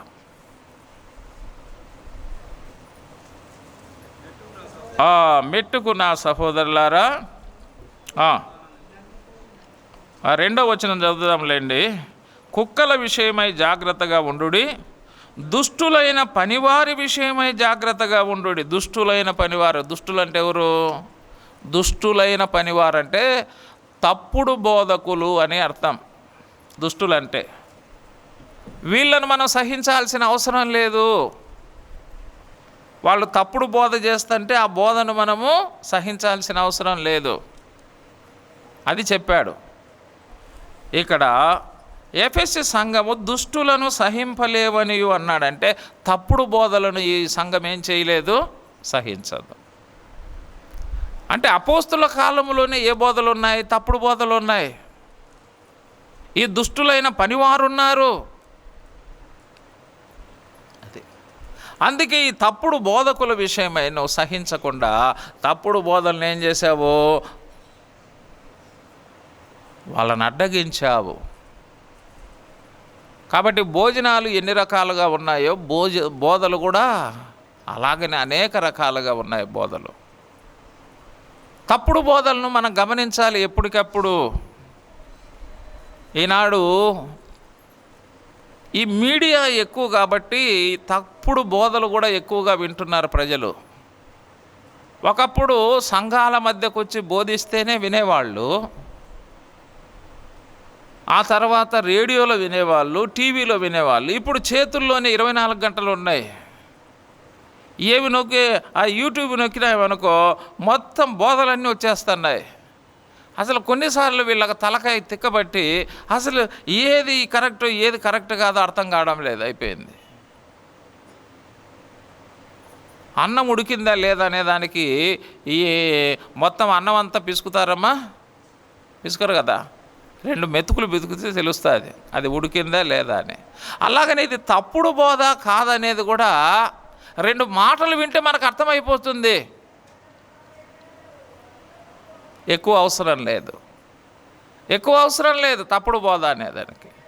2 మాటలు వింటే చాలమ్మా. ఇప్పుడు అన్నీ ఏ బోధలు వచ్చినాయంటే దయ్యముల బోధలు, ఆత్మల బోధలు, టచ్ బోధలు, నూనె బోధలు 7 వారాలు మా దగ్గరకు వచ్చి మా డబ్బా కొనుక్కొని పోతే బాగా అవుతుంది. మా 7 వారాలు తిరుగుతాను ఏమైపోతుందంట, బాగా అయిపోతుంది. మా ఓవులపతి 7 సార్లు సీఎంసీకి పోయింటేనే బాగా కాలేదంటున్నాడు. ఇంకా ఇబ్బంది పడుతున్నా అన్నాడు.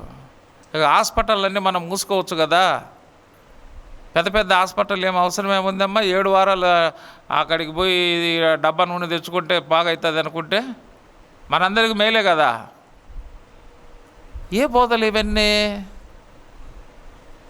వాళ్ళకు బాగా లేకుంటే హాస్పిటల్కి పోతారు, మననేమో ఏం చెప్తారంటే మా డబ్బా నూనె తీసుకో అంటారు. చూడు ఎట్లుందో పరిస్థితి. ఒకరోజు ప్రొద్దుటూరులో ఒక ఆయన వచ్చి మీటింగ్స్ పెట్టినాడు, పెద్ద మీటింగ్స్ పెట్టాడు. పాపం మాట్లాడలేకున్నాడు ఆయన. నేను అక్కడికి పోతే ఇన్ని అద్భుతాలు జరిగినాయి, ఇక్కడికి పోతే ఇన్ని అద్భుతాలు జరిగినాయని మాట్లాడలేక గసపెట్టి మాట్లాడతాడు. ఈ నూనె డబ్బాలు తీసుకోండి మీకు బాగా అవుతుంది అంటున్నాడు. అన్న ఒక డబ్బా తీసుకొని ఆయనకి ఇచ్చేసామన్నా అని చెప్తున్నాడు మావాడు. ఏం బోధలు ఇవన్నీ? సార్లు ప్రజలకు కూడా ఏం కావాలంటే ఇవే కావాలి చాలాసార్లు. ఈ బోధలు ప్రజల్ని ఏం చేస్తున్నాయి? చెడగొడుతున్నాయి. అందుకే ఇటువంటి వాటిని మనం ఎప్పుడు కూడా సహించకూడదు. ఇటువంటి వాటిని మనం ఎప్పుడు సహించకూడదు.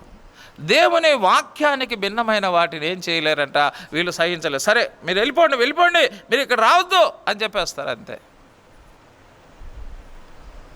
తప్పుడు బోధకుల గురించి పౌలు చెప్పాడు, పేతురు చెప్పాడు, యోహాను చెప్పాడు. అటువంటి వాళ్ళని మీరు చేర్చుకోవద్దు అన్నాడు.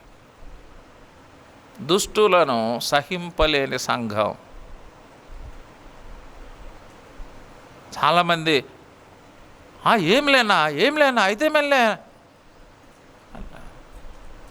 అలా చేసుకోవడం ద్వారా సంఘాలు ఏమైపోతాయంటే పాడైపోతాయి. అది చెప్పాడు. ఆ తర్వాత మనం చూడండి, అపోస్తులు కాకయే తాము అపోస్తులమని చెప్పుకొని వారిని పరీక్షించి వారు అబద్ధికులని నీవు కనుగొంటివి.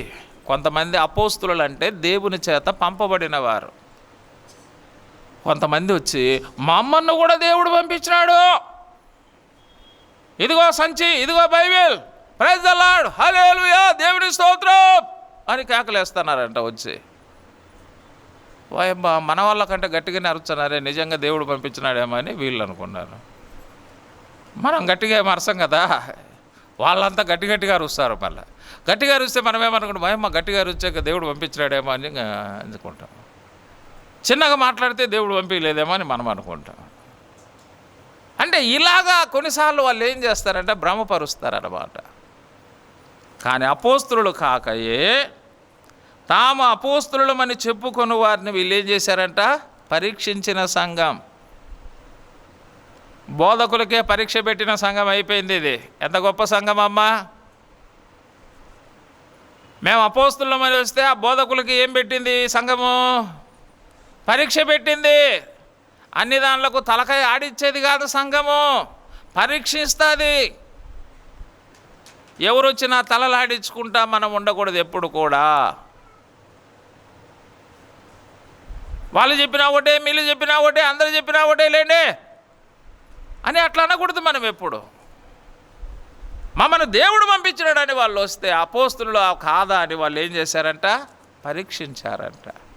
పరీక్షించి తెలుసుకున్నారంట. చూడండి అమ్మ, మన వీధిలోకి టమాటాలు అని వస్తానే వేసేయండి, ఒక కేజీ వేసేయంటమ్మా. దాన్ని పట్టుకొని పిసికి అమ్మ ఒత్తాకమ్మా అంటే ఒత్తకుంటే ఎట్లా? ఓయమ్మ టమోటాలు ఒత్తితేవి, ఎర్రగడ్డలు ఒత్తితేవి, మిరపకాయలు ఒత్తితేవి, తెల్లవాయలు ఒత్తితేవి, అన్నీ అంత పరీక్షించేమో తీసుకుంటాము. చూడండి అమ్మా, బియ్యము చూచే బియ్యము అట్టబట్టి ఈ స్టోర్ బియ్యం ఉన్నట్టున్నాయే అంటే అమ్మా కాదమ్మా స్టోర్ బియ్యం కాదు మసూర బియ్యం. ఏం మాకు తెలియదు అనుకుంటాండి. ఓయమ్మా ఏమో ప్రతి వస్తువును కూడా మనం ఏం చేస్తాం, పరీక్షిస్తాం. బంగారం కొట్టుకుపోతే పరీక్షిస్తాం, బట్టలకు పోతే పరీక్షిస్తాం. కానీ మనకున్న బలహీనత ఏంటంటే వీళ్ళు నిజమైన సేవకులా కాదని మాత్రం మనం పరీక్షించాం మనం అన్నమాట. అన్ని దానిలలో పరీక్ష చేస్తాం. అంటే మనకు నష్టం జరగకూడదని, సంఘానికి నష్టం జరగగలిగినా పర్వాలేదు. చూసారా, ఎఫెసు సంఘానికి ఆత్మీయ నష్టం జరగకుండా వీళ్ళు అపోస్తుల కాదని పరీక్షించి ఏం చేశారంట, అపోస్తులు కాని వారికి ఏం చేశారంట, వాళ్ళు కనుగొన్నారంట, వారు అబద్ధికులను కనుగొన్నారంట. కనుగొని వాళ్ళకు తగినట్టుగా బుద్ధి చెప్పి పంపించినటువంటి సంఘం అది. బోధకులకే పరీక్ష పెట్టి మీరు తప్పుడు బోధకులని చెప్పి తేల్చి పంపించినటువంటి సంఘం ప్రియులారా. ఆ తర్వాత మనం గమనించండి ఇంకా ఈ సంఘమును గురించి, నీవు సహనము కలిగి నా నామము నిమిత్తము భారము భరించి అలయలేదని నేను ఎరుగుదును. ఏ సంఘం అండి? భారం భరించిన సంఘం. ఏ సంఘం ఇది?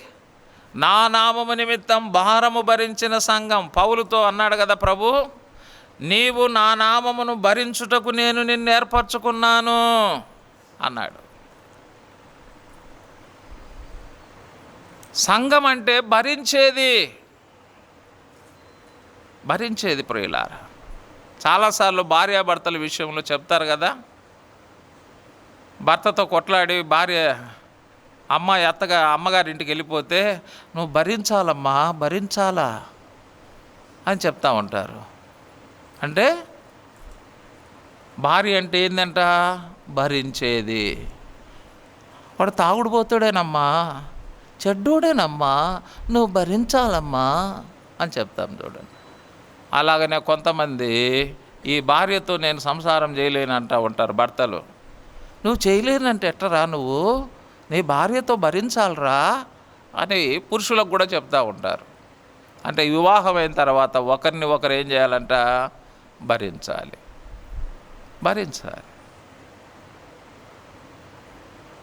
మరి క్రీస్తును మాత్రము, క్రీస్తు భారం మాత్రం పోయాం. భర్త భారం భార్య మోస్తుంది, భార్య భర్త ఒకరి భారాలు ఒకరు మోస్తారు, ఇద్దరు కలిసి పిల్లల భారాలు కూడా మోస్తారు. తప్పదు. వాళ్ళు ఏం చేశారంటే ఒక నిబంధన చేసుకున్నారు వివాహ సమయంలో. కలిమికైనా, లేమికైనా, వ్యాధికైనా, బాధకైనా, దుఃఖముకైనా, సంతోషముకైనా అని చెప్పి ఒక నిబంధన చేసుకున్నాం. మనం కూడా ఒక నిబంధన చేశాం. మనది కూడా కొత్త నిబంధన. ఇది నిత్య నిబంధన చేసుకున్నారు కాబట్టి ఒకరిని ఒకరు వాళ్ళు ఏం చేస్తున్నారంటే ఒకరి భారం ఒకరు భరిస్తున్నారు. మనందరి పాప భారాన్ని క్రీస్తు భరించాడు. మనము కూడా భరించే వారంగా ఉండాలి. ఆయన కాడి మోసే వారంగా మనం ఉండాలి. అది చెప్తున్నాడు అక్కడ. ఈ సంఘం ఏ సంఘము? భారము భరించి అలయలేదని నేను ఎరుగుదును. ఎంత భారం భరించినా కూడా అలసిపోలేదంట ఆయన నామం నిమిత్తం. మనం కుటుంబ భారం ఎంతైనా భరిస్తాం చూడండి. కుటుంబ భారం ఏమన్నా అలసట ఉంది అంటామా? అలసట ఏముండదు మనకు. అలాగనే ఈ క్రీస్తు భారం అయితే కొన్నిసార్లు మనకు ఏమైపోయింది అంటే అలసట అయిపోయింది. పోనా ఏంది ఎప్పుడు చెప్తా ఉంటారు నాయన ఈ పనులన్నీ అని చెప్పా పెట్టకుండా పోయింటాం మనం. మా వాళ్ళు కొంతమంది పాత్రలు తోముతానే మధ్యలోనే వెళ్ళిపోయి ఉంటారు. కసువు కొడతానే మధ్యలోనే వెళ్ళిపోయి ఉంటారు. పట్టలు మరుస్తానే మధ్యలోనే వెళ్ళిపోయి ఉంటారు. ఏరీళ్ళు ఎక్కడున్నారంటే ఏడ కనపడరు. చూసారా? మరి ఇంట్లో కూడా ఆ పనులే చేస్తారమ్మా మీరు? ఇంట్లో చేస్తారా ఆ పనులే? నీ కోసం, నీ కుటుంబం కోసం నువ్వేం చేస్తావు? ఆ భారం భరిస్తావు. కానీ క్రీస్తు కోసం, ఆయన సంఘం కోసం ఏం చేయలేవు. మధ్యలోనే జంప్ అయిపోతున్నాం మనం. వెళ్ళిపోతూ ఉన్నాం చాలాసార్లు. కానీ ఎఫెసు సంఘం అలాంటిది కాదు. భారము భరించి అలయలేదు. మన కుటుంబ భారం భరించేదానికి అలసిపోం. చూడండి, క్రీస్తు భారం, సంఘ భారం అంటే అలసిపోతాం. ఒకవేళ మన పాప భారం మోసేటప్పుడు క్రీస్తు ఏమని అలసిపోయి ఇక నేను మోయలేని పోండి అని అంటే మనం అంతా పరిస్థితి ఎక్కడ ఉండేది? మంది మన పాపానికి క్షమాపణ లేదు కదా, మనం నరకం తప్పించుకోలేం కదా, మనం పరలోకం చేరలేం కదా. నేను మీ భారం మోయలేనంటే చాలాసార్లు మనము క్రీస్తు భారం, సంఘ భారం అంటే బరువు అయిపోయింది మనకు. పౌలు అంటాడు, దినదినము నాకు ఆ భారం నా మీద ఉంది అంటాడు. నాకు ఎన్ని ప్రమాదాలున్నా నేను అలసిపోకుండా నేనేం చేస్తున్నా? భారము మోస్తున్నాను అన్నాడు. కాబట్టి ఎఫెసు సంఘములో శ్రేష్టమైన అనుభవాలు ఉన్నాయి. ఇది భారము మోసే సంఘం, భారము మోసే సంఘం, బాధ్యత కలిగిన సంఘం అని కూడా మనం చెప్పచ్చు. ఎఫెసు సంఘం మనకు బాధ్యత ఉన్నప్పుడే భారం మోస్తాం, బాధ్యత లేనప్పుడే మనం భారం పోయలేం. కుటుంబం అంటే బాధ్యత ఉంది కాబట్టి ఆ భారం. సంఘంలో కూడా మనం అందరం బాధ్యత కలిగి ఉండాలి. సంఘం అనేది ఒక శరీరం, మనమంతా అవయవాలం, ప్రతి అవయవం కూడా బాధ్యత కలిగిన అవయవంగా ఉండాలి. చెయ్యి నాకేం సంబంధం లేదంటాదా, కాలు నాకేం సంబంధం లేదంటాదా, నోరు నాకు సంబంధం లేదంటాదా, చెవులు నాకు సంబంధం లేదంటాదా, ముక్కు నాకు సంబంధం లేదంటాదా. ప్రతి అవయవం కూడా తనకు సంబంధం ఉందనే దాన్ని ఏం చేస్తుంది? బాధ్యతగా పనిచేస్తుంది. సంఘములో మాత్రం చాలామంది ఏం చేస్తారంటే మాకేం బాధ్యత లేదు అన్నట్టుగా ఉంటారు. అలా కాదు. ఎఫెసు సంఘము ద్వారా మనం నేర్చుకోవాలి. క్రీస్తు నామము నిమిత్తం భారం భరించిన అది అలసిపోని సంఘం, అది బాధ్యత కలిగిన సంఘం కాబట్టి భారము భరించి. సంఘములో మనమంతా అంగాలం, ప్రతి శరీరములో ఈ శరీరం అనే సంఘములో మనమంతా అవయవాలుగా ఉండగా మనం బాధ్యత కలిగి మనం భారం మోయాలి. ఎవరి భారం వాళ్ళు మోయాలంతే, అది చెప్పాడు. ఆ తర్వాత మనం గమనిస్తే ఇంకేమంటాడు? ఇవన్నీ కూడా చెప్పాడు. ఇంకొక విషయంలో కూడా మెచ్చుకున్నాడు. చూడండి, 6వ వచనం. అయితే ఈ ఒక్కటి నీలో ఉన్నది, నికోలాయితీల క్రియలను నీవు ద్వేషించుచున్నావు, నేను కూడా ద్వేషించుచున్నా. నికోలాయితీల క్రియలంటే నికోలాస్ అనే వ్యక్తి ఒకప్పుడు పరిచారకులలో ఒక పరిచారకుడు. అయితే ఆ తర్వాత ఇతడు తప్పుడు బోధకు ప్రభావితమై సంఘానికి శిరస్సు క్రీస్తు కాదు, సంఘానికి శిరస్సు మనుషుడే అని చెప్పి ఒక తప్పుడు బోధ తీసుకొచ్చాడనమాట. కాబట్టి ఆ తప్పుడు బోధన ఏం చేశారంటే వీళ్ళు ద్వేషించారు. ఎఫెసు సంఘానికి శిరస్సు ఎవరు? క్రీస్తే. అంటే క్రీస్తు యొక్క ఆలోచన చొప్పునే సంఘం నడుచుకోవాలి. ఈ నికోలాస్ ఏంటంటే తన ఆలోచన చొప్పున సంఘం నడుచుకోవాలి అనేవాడు అన్నమాట. సంఘానికి శిరస్సు క్రీస్తు కానీ సంఘానికి శిరస్సు మనుష్యుడు కాదు. అందుకే ఈ నికోలాయితీల క్రియలను ఎఫెసు సంఘం ఏం చేసింది? ద్వేషించింది.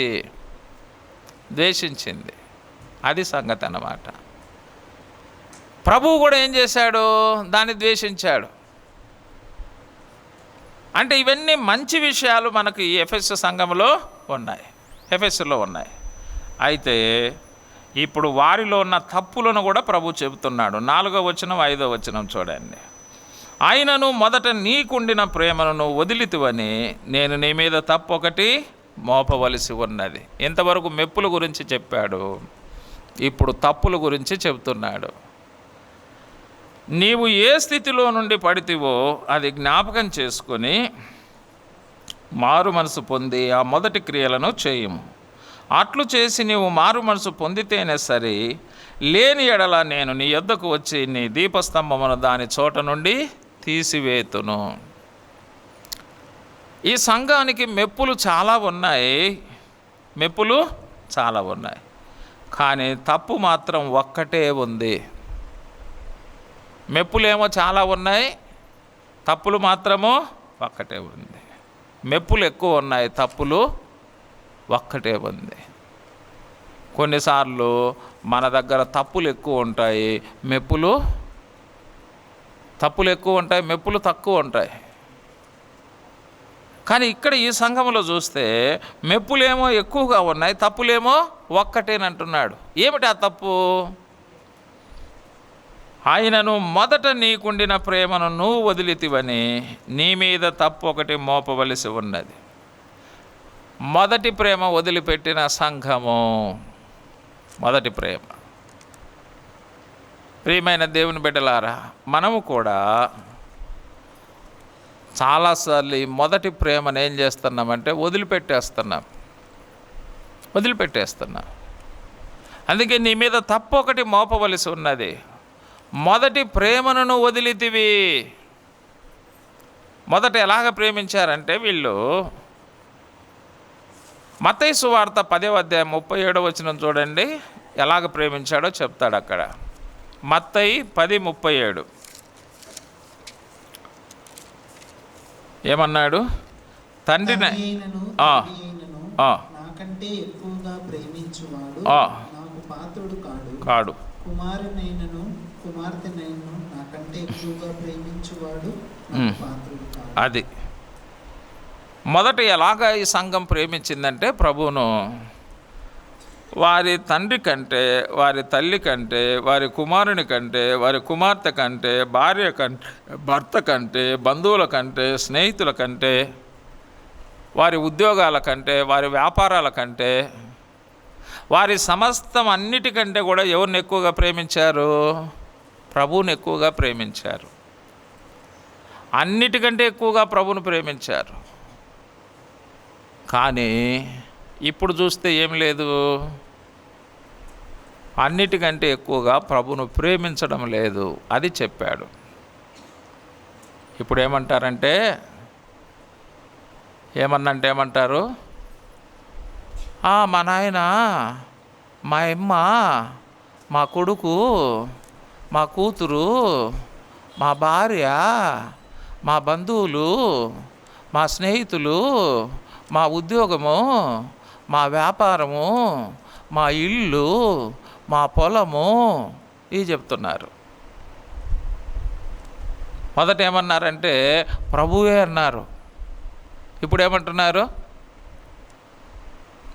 ప్రభువు స్థానం ఏమైపోయిందంటే మొదటి స్థానంలో నుంచి ప్రభువు పోయినాడు. మొదటి స్థానంలో నుంచి ప్రభువు పోయినాడు. ఇప్పుడు వేరే వేరే విషయాలు మాట్లాడుతున్నారు వాళ్ళు. ఒక ఉదాహరణకు ఒక మాట కూడా మనం జ్ఞాపకం చేసుకోవచ్చు. ఈ విధంగా లూకాసు వార్తలో ఒక మాట చూడండి, అంటే మనకు అర్థం కావడానికి నేను జ్ఞాపకం చేస్తున్నా. లూకాసు వార్త 14వ అధ్యాయం. ఇక్కడ ఒక విందు సిద్ధపరచబడింది. ఆ విందు కోసమై భోజనం చేయడానికి తన దాసుని పంపించాడు. విందు యజమాని తన దాసుని పంపించాడు. పంపించినప్పుడు వీళ్ళు ఏమంటున్నారో చూడండి. 17వ వచనం నుండి చదువునాన్న. 14:17. విందు కాలమందు అతడు ఇప్పుడు సిద్ధమై ఉన్నది రెండని పిలువబడిన వారితో చెప్పుటకు తన దాసుని పంపాను. అయితే వారందరూ ఏక మనసుతో, ఒకప్పుడు ఏక మనసుతో ఏం చేశారు? ప్రేమించిన వారు ఇప్పుడు ఏక మనసుతో ఏం చెబుతున్నారు? అదే ఏక మనసుతో ప్రభును ప్రేమించిన వారు, ఏకాత్మతో ప్రార్థించిన వారు, ఏకాత్మతో ఆరాధించిన వారు, ఏకాత్మతో సువార్త ప్రకటించిన వారు, అన్నీ ఒకే విధంగా ఉండేవి. కానీ ఇప్పుడు ఏక మనసుతో ఏం చేస్తున్నారు? అందరూ నెపములు చెబుతున్నారంట. ఏమి నెపాలు చెబుతున్నారో చూడండి. మొదటివాడు ఏమన్నాడు? అంతకుముందు పొలము కంటే ఎక్కువగా నా ప్రభువుని నేను ప్రేమిస్తున్నాను అన్నవాడు ఇప్పుడు ఏమంటున్నాడు? నేను పొలమును కొని ఉన్నాను, అవశ్యముగా వెళ్ళి దానిని చూడవలను. అంతకుముందు ఏమనేవాళ్ళు? ఇప్పుడేం పొలం పని, తర్వాత చూడొచ్చులే, ముందు ఆరాధన ముఖ్యం, ప్రార్థన ముఖ్యం, వాక్యం ముఖ్యం, మందిర సేవ ముఖ్యం అనేవాడు. ఇప్పుడేమంటున్నాడు? నేను అవశ్యముగా వెళ్ళి పొలము చూడవలేను అంటున్నాడు. గనుక నేనేం చేస్తున్నాను? రాలేను, ఐఎమ్ సారీ. పొలం లేనప్పుడేమో దేవుని ప్రేమించినాడు, పొలం వస్తానే పొలాన్ని ప్రేమిస్తాడు. మనకంతే వచ్చేళ్ళు. తర్వాత మరి ఒకడు ఏమంటున్నాడు? ఇంకొకడు పొలం కొనుక్కున్నాడు. పొలం వచ్చిన తర్వాత ఏమంటాడంటే, నాకు ఉత్త పొలమే ఇచ్చినాడు దేవుడు, దున్నుకుంటే కదా నాకు పంట పండేది అని ఏడుస్తున్నాడు. ఏడుపు కొట్టు మొఖమోడు. ఆ ఏడుస్తామంటే ఇదిగోరా నీకు ఎద్దులని ఇచ్చినాడు. ఒక జత కాదు ఇచ్చింది, ఎన్ని? 5 జతలు ఎద్దులు ఇచ్చినాడు. 5 జతలు ఎద్దులు ఇస్తే ఏమంటున్నాడు చూడండి ఇప్పుడు? నేను 5 జతలు ఎద్దులు ఇచ్చే ఏం తర్వాత నేను పరీక్షించడానికి వెళ్తానులే, వస్తాను పదా అని చెప్పాల్సిన వాడు ఏమంటున్నాడు? 5 జతలు ఎడ్లు కొని ఉన్నాను, నేను మళ్ళీ పశువుల డాక్టర్ దగ్గర పోయి నేను పరీక్షించుకొని రావాలా, మళ్ళీ పోయి పొలం దున్నుకోవాలా అని చెప్తున్నాడు. పొలం లేదంటే పొలం ఇచ్చినాడు, పొలం ఇచ్చే పొలం కొన్నానంటాడు. ఎద్దులు లేవని ఏడుస్తామంటే ఎద్దులు ఇస్తే ఎద్దులు కొన్నానంటాడు. మళ్ళా మూడవది మరి ఒకడు నాకు పొలం ఇచ్చినాడు, ఎద్దులు ఇచ్చినాడు, నాకు భూ వండి పెట్టే వాళ్ళు లేరు అని ఏడుస్తూ ఉన్నాడు. ఏడుస్తూ ఉంటే భార్యని ఇచ్చినాడు.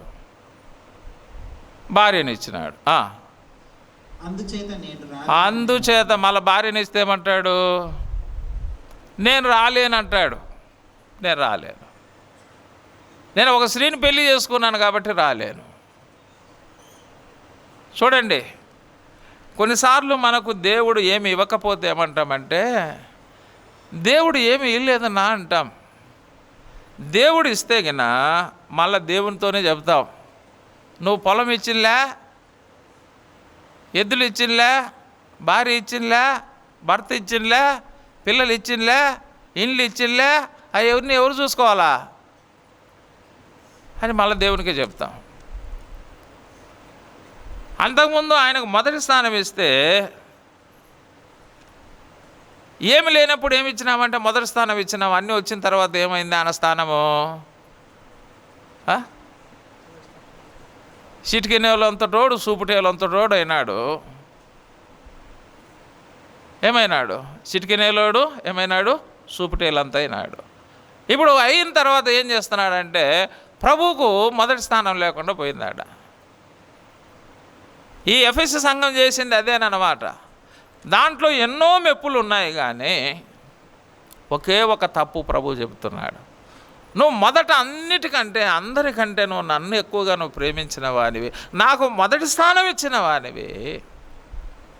ఓ ఎఫెసు సంఘమా, నువ్వు ఏ స్థితిలో ఉన్నావు, ఇప్పుడు ఏ స్థితిలోకి నువ్వు పడిపోయినావు? ఏ స్థితిలో ఉన్నాడు ఒకప్పుడు? ఇప్పుడు ఈ స్థితిలో పడిపోయినాడు. అంటే ప్రభువుకు మొదటి స్థానం ఇచ్చే స్థితిలో ఉన్నవాడు ఇప్పుడు చివరి స్థానంలోకి వచ్చేసాడు. అందుకే ఆ స్థితి మనకు అర్థం కావాలి. మన మొదటి స్థితి ఏంది, మన ఇప్పుడు స్థితి ఏంది ప్రభువును ప్రేమించుటలో? సంసోను మొదటి స్థితి ఎలా ఉంది? దేవుని ఆత్మ చేత విరజిమ్మినవాడు. ఇప్పుడు చూస్తే గుండు కొట్టినారు, గుడ్లు వీకినారు. ఇప్పుడు ఏ స్థితిలోకి వచ్చేస్తాడు? ఏ స్థితి వచ్చింది ఇప్పుడు? అలాగనే ఎలీషా కాలంలో ఆ మానులు నరుకుతున్నారు. అది ఒకప్పుడు ఆ గొడ్డలి మాను మీద పడేది, ఇప్పుడు ఎక్కడ పడిపోయింది అది? గొడ్డలి నీళ్ళలో పడిపోయింది. ఏ స్థితిలో ఉంది అది? మాను మీద పడవలసినది నీళ్ళల్లో పడిపోయింది. అది స్థితి.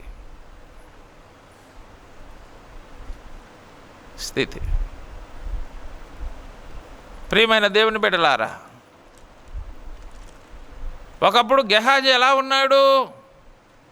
ఎలీషాతో కలిసి ఉన్నాడు ఎలీషా మనసు కలిగి. ఇప్పుడు అతని మనసు ఎలాగైపోయింది? నయమాను సొమ్ము మీదకి వెళ్ళిపోయింది అతని మనస్సు. అతను పడిపోయిన స్థితిలోకి వచ్చేసాడు. పడిపోయిన స్థితిలోకి వచ్చాడు. కాబట్టి మన స్థితిని మనం అర్థం కావాలి. నువ్వు ఏ స్థితిలో నుంచి పడితేవో ఆ స్థితిలో నుంచి, ఆ స్థితిని నువ్వు జ్ఞాపకం చేసుకొని ఆ స్థితిలో నుంచి మరలా లేయి నువ్వు అన్నాడు. లేయాలి. ఆ గొడ్డలి మాన్లు నరుకుతూ ఉండగా నీళ్ళల్లో పడిపోయింది. అప్పుడు ప్రవక్తల శిష్యులందరూ ఎవరి దగ్గరికి వచ్చారంటే ఎలీషా దగ్గరికి వచ్చారు. అయ్యా దైవజనుడు, ఆ గొడ్డలి నీళ్ళల్లో పడిపోయింది అయ్యా. ఎక్కడ పడిపోయింది? అదయ్యా ఇక్కడే పడిపోయింది. ఆ పడిపోయిన స్థితిని వాళ్ళు గుర్తించారు. మనము కూడా ఆ మొదటి స్థితిని గుర్తించాలి. ఆ పడిపోయిన స్థితిని మనం గుర్తించాలి. గుర్తించి ఎలీషాకు వాళ్ళు మొరపెట్టినప్పుడు ఎలీషా గొడ్డలిని మళ్ళీ పైకి తీసుకొచ్చాడు. ఆ గొడ్డలిని. మళ్ళీ మనం మొదటి స్థితిలోకి రావాలి అన్నదే ప్రభు యొక్క ఉద్దేశం. అంటే మొదట ఏ విధంగా ప్రభువును మనం ప్రేమిస్తున్నామో అదే విధంగా ఇప్పుడు మళ్ళీ మనం ప్రభువును ప్రేమించేవారం కావాలి. నువ్వు ఈ విషయంలో ఏం పొందాలి? మారు మనసు పొందాలి. అది ఈ విషయంలో నువ్వేం పొందాలి? మారు మనసు పొందాలి. పొందితేనే సరి, లేని ఎడలా నేను వచ్చి ఈ దీపస్తంభమును తీసివేతును అన్నాడు. అయితే ప్రభు యొక్క హెచ్చరికను ఎఫెసు సంఘం పట్టించుకోలేదంట. ప్రభు యొక్క హెచ్చరికను ఎవరు పట్టించుకోలేదంట? ఎఫెసు సంఘం పట్టించుకోలేదంట. నా ప్రియమైన దేవుని బిడ్డలారా, ప్రభు యొక్క హెచ్చరికను నువ్వు కూడా పట్టించుకోకుండా ఉన్నావా? చాలాసార్లు అంతే మనం, ప్రభు చెప్తానే ఉంటారులేయా, ఈ సంఘ పెద్దలు చెప్తానే ఉంటారులే, ఆ సేవకుడు వచ్చి ఆయన చెప్పిపోతూ ఉంటారులే. చాలాసార్లు మనం ఇదే కదా అనేది. ప్రభు చెప్తా ఉంటాడు, పెద్దలు చెప్తా ఉంటారు, సేవకులు చెప్తా ఉంటారు, చెప్పినట్టని ఎవరు చేస్తుంటారు? ఏమైపోయింది? ఎఫెసు సంఘం ఆ స్థితికి వచ్చేసింది. ఎఫెసు సంఘం ఆ స్థితికి వచ్చేసింది. అది ఆ మార్పు పొందడానికి ఇష్టపడక అందరూ చెప్పేవాళ్ళేలే అని తిరుక్కుంది. ఆ తర్వాత అక్కడ నుండి ఎఫెసు సంఘము తీసివేయబడింది. తర్వాత ఏమైపోయింది తెలుసా? ఆ స్థలంలో నుండి అది తీసివేయబడింది. మొదటి ప్రేమను కోల్పోయిన వ్యక్తులు కూడా కొంతకాలానికి ఏమవుతారంటే తొలగిపోతారు. పూర్తిగా ఏమవుతారు? తొలగిపోతారు. ఇక కనపడరు. అది కనపడరు. మళ్ళీ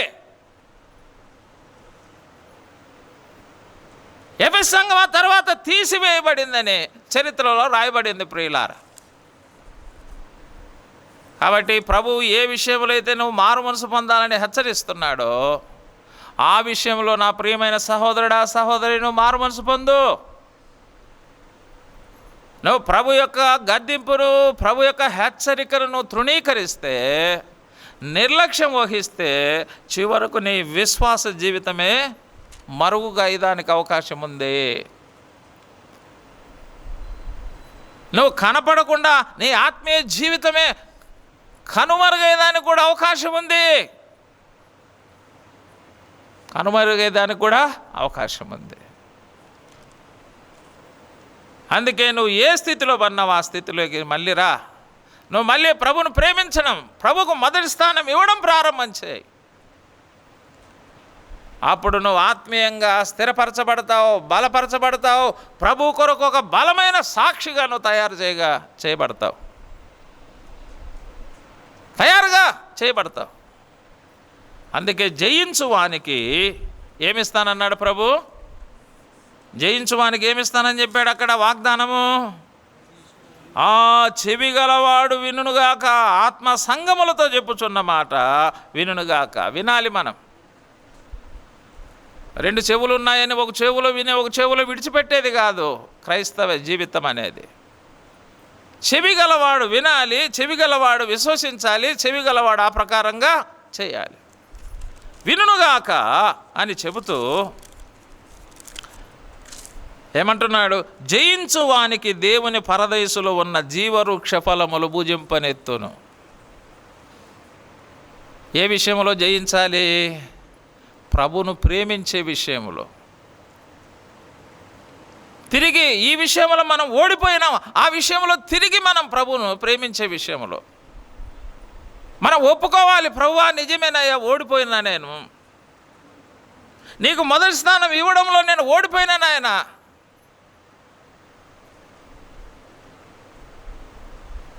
అన్నిటికంటే అందరికంటే నువ్వు నన్ను ఎక్కువగా ప్రేమించావు. నేను కూడా ప్రారంభ దినాల్లో నిన్ను ఎక్కువగా ప్రేమించాను ప్రభువా. ఇప్పుడు నా భార్య అంటున్నా, నా భర్త అంటున్నా, నా పిల్లలు అంటున్నా, నా తండ్రి అంటున్నా, నా తల్లి అంటున్నా, నా ఉద్యోగం అంటున్నా, నా పొలం అంటున్నా, నా ఎడ్లు అంటున్నా, నా వాహనం అంటున్నా, నీకు నేను మొదటి స్థానం ఇవ్వలేకపోతున్నాను ప్రభువా. నా స్థితి నాకు అర్థమైంది ప్రభువా. ఆ పడిపోయిన గొడ్డలి నీళ్ళలో నుంచి పైకి వచ్చినట్టుగా నన్ను తిరిగి పైకి తీసుకురా ప్రభువా. మళ్ళీ నిన్ను నేను ప్రేమించే వ్యక్తిగా చేయండి ప్రభువా. నిన్ను ప్రేమించేవానిగా, నీ వాక్యమును ప్రేమించేవానిగా, ప్రార్థన ప్రేమించేవానిగా, ఆరాధన ప్రేమించేవానిగా, నీ పరిచర్యను ప్రేమించేవానిగా, నీ సంఘాన్ని ప్రేమించేవారంగా నన్ను చెయ్యండి ప్రభువా. నాకు జయ జీవితమును ఇవ్వండి ప్రభువా అని మనం ప్రార్థించినప్పుడు ఆ ప్రవక్తల శిష్యులు ఎలీషా దగ్గర మొరపెట్టినప్పుడు పడిపోయినటువంటి గొడ్డలు ఎక్కడికి వచ్చింది? పైకి వచ్చేసింది, పైకి వచ్చింది. మళ్ళీ అది పదును పెట్టబడి మళ్ళీ అనేక మానులను నరికివేసింది, నివాసాలను నిర్మించింది. మళ్ళీ ప్రభు మనను వాడుకుంటాడు. ఆయనను ప్రేమించే వారిని ఆయన వాడుకుంటాడు. ఆయనను ప్రేమించే వారికి ఆయన మేలు చేస్తాడని బైబిల్ చెప్పింది. రోమా 8:28 ఏం చెప్తున్నది? దేవుని ప్రేమించే వారికి అనగా తన సంకల్పం చొప్పున పిలువబడిన వారికి మేలు కలుగుటకై సమస్తమును సమకూడి జరుగుతున్నవి. ఆయన ప్రేమించే వారిని ఆయన పదును పెట్టి వాడుకుంటున్నాడు. ఆయన ప్రేమించే వారికి ఆయన మేలు చేస్తున్నాడు. ఆ మేలులను ఆయన సమకూరుస్తూ ఉన్నాడు. కాబట్టి దేవుని ప్రేమిస్తే నాకు నష్టం వస్తుంది అనుకోవాకండి. దేవుని ప్రేమించి చరిత్రలో నష్టపోయినవాడు ఎవడు లేడు. దేవుని ప్రేమించి మేలు పొందినవాడు చరిత్రలో ఉన్నాడు. 18వ కీర్తన 1వ వచనం ఏమన్నాడు దావీదు? యెహోవా నా బలమా, నేను నిన్ను ప్రేమించుచున్నానన్నాడు. దావీదు దేవుని ప్రేమించుట ద్వారా దావీదు మేలు పొందినాడా, నష్టపోయినాడు? చెప్పండి. ఒక సామాన్యమైనటువంటి గొర్రెల కాపరి దేశానికి రాజైనాడు.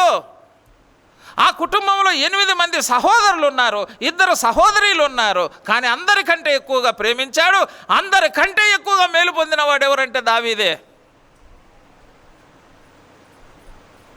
దేవుని సంఘాలలో మనం అందరికంటే ఎక్కువగా ప్రేమించే వారంగా ఉంటే అందరికంటే ఎక్కువగా మేలు పొందుతాం. సీమోను పేతురుతో కూడా యోహాను సువార్త చివరి అధ్యాయంలో యేసు ప్రభువు ఏమన్నాడు? సీమోను పేతురు, వీరందరికంటే నీవు నన్ను ఎక్కువగా ప్రేమించు. మనం ఎంత ఎక్కువగా ప్రేమిస్తామో అంత ఎక్కువగా మనం మేలు పొందుతాం.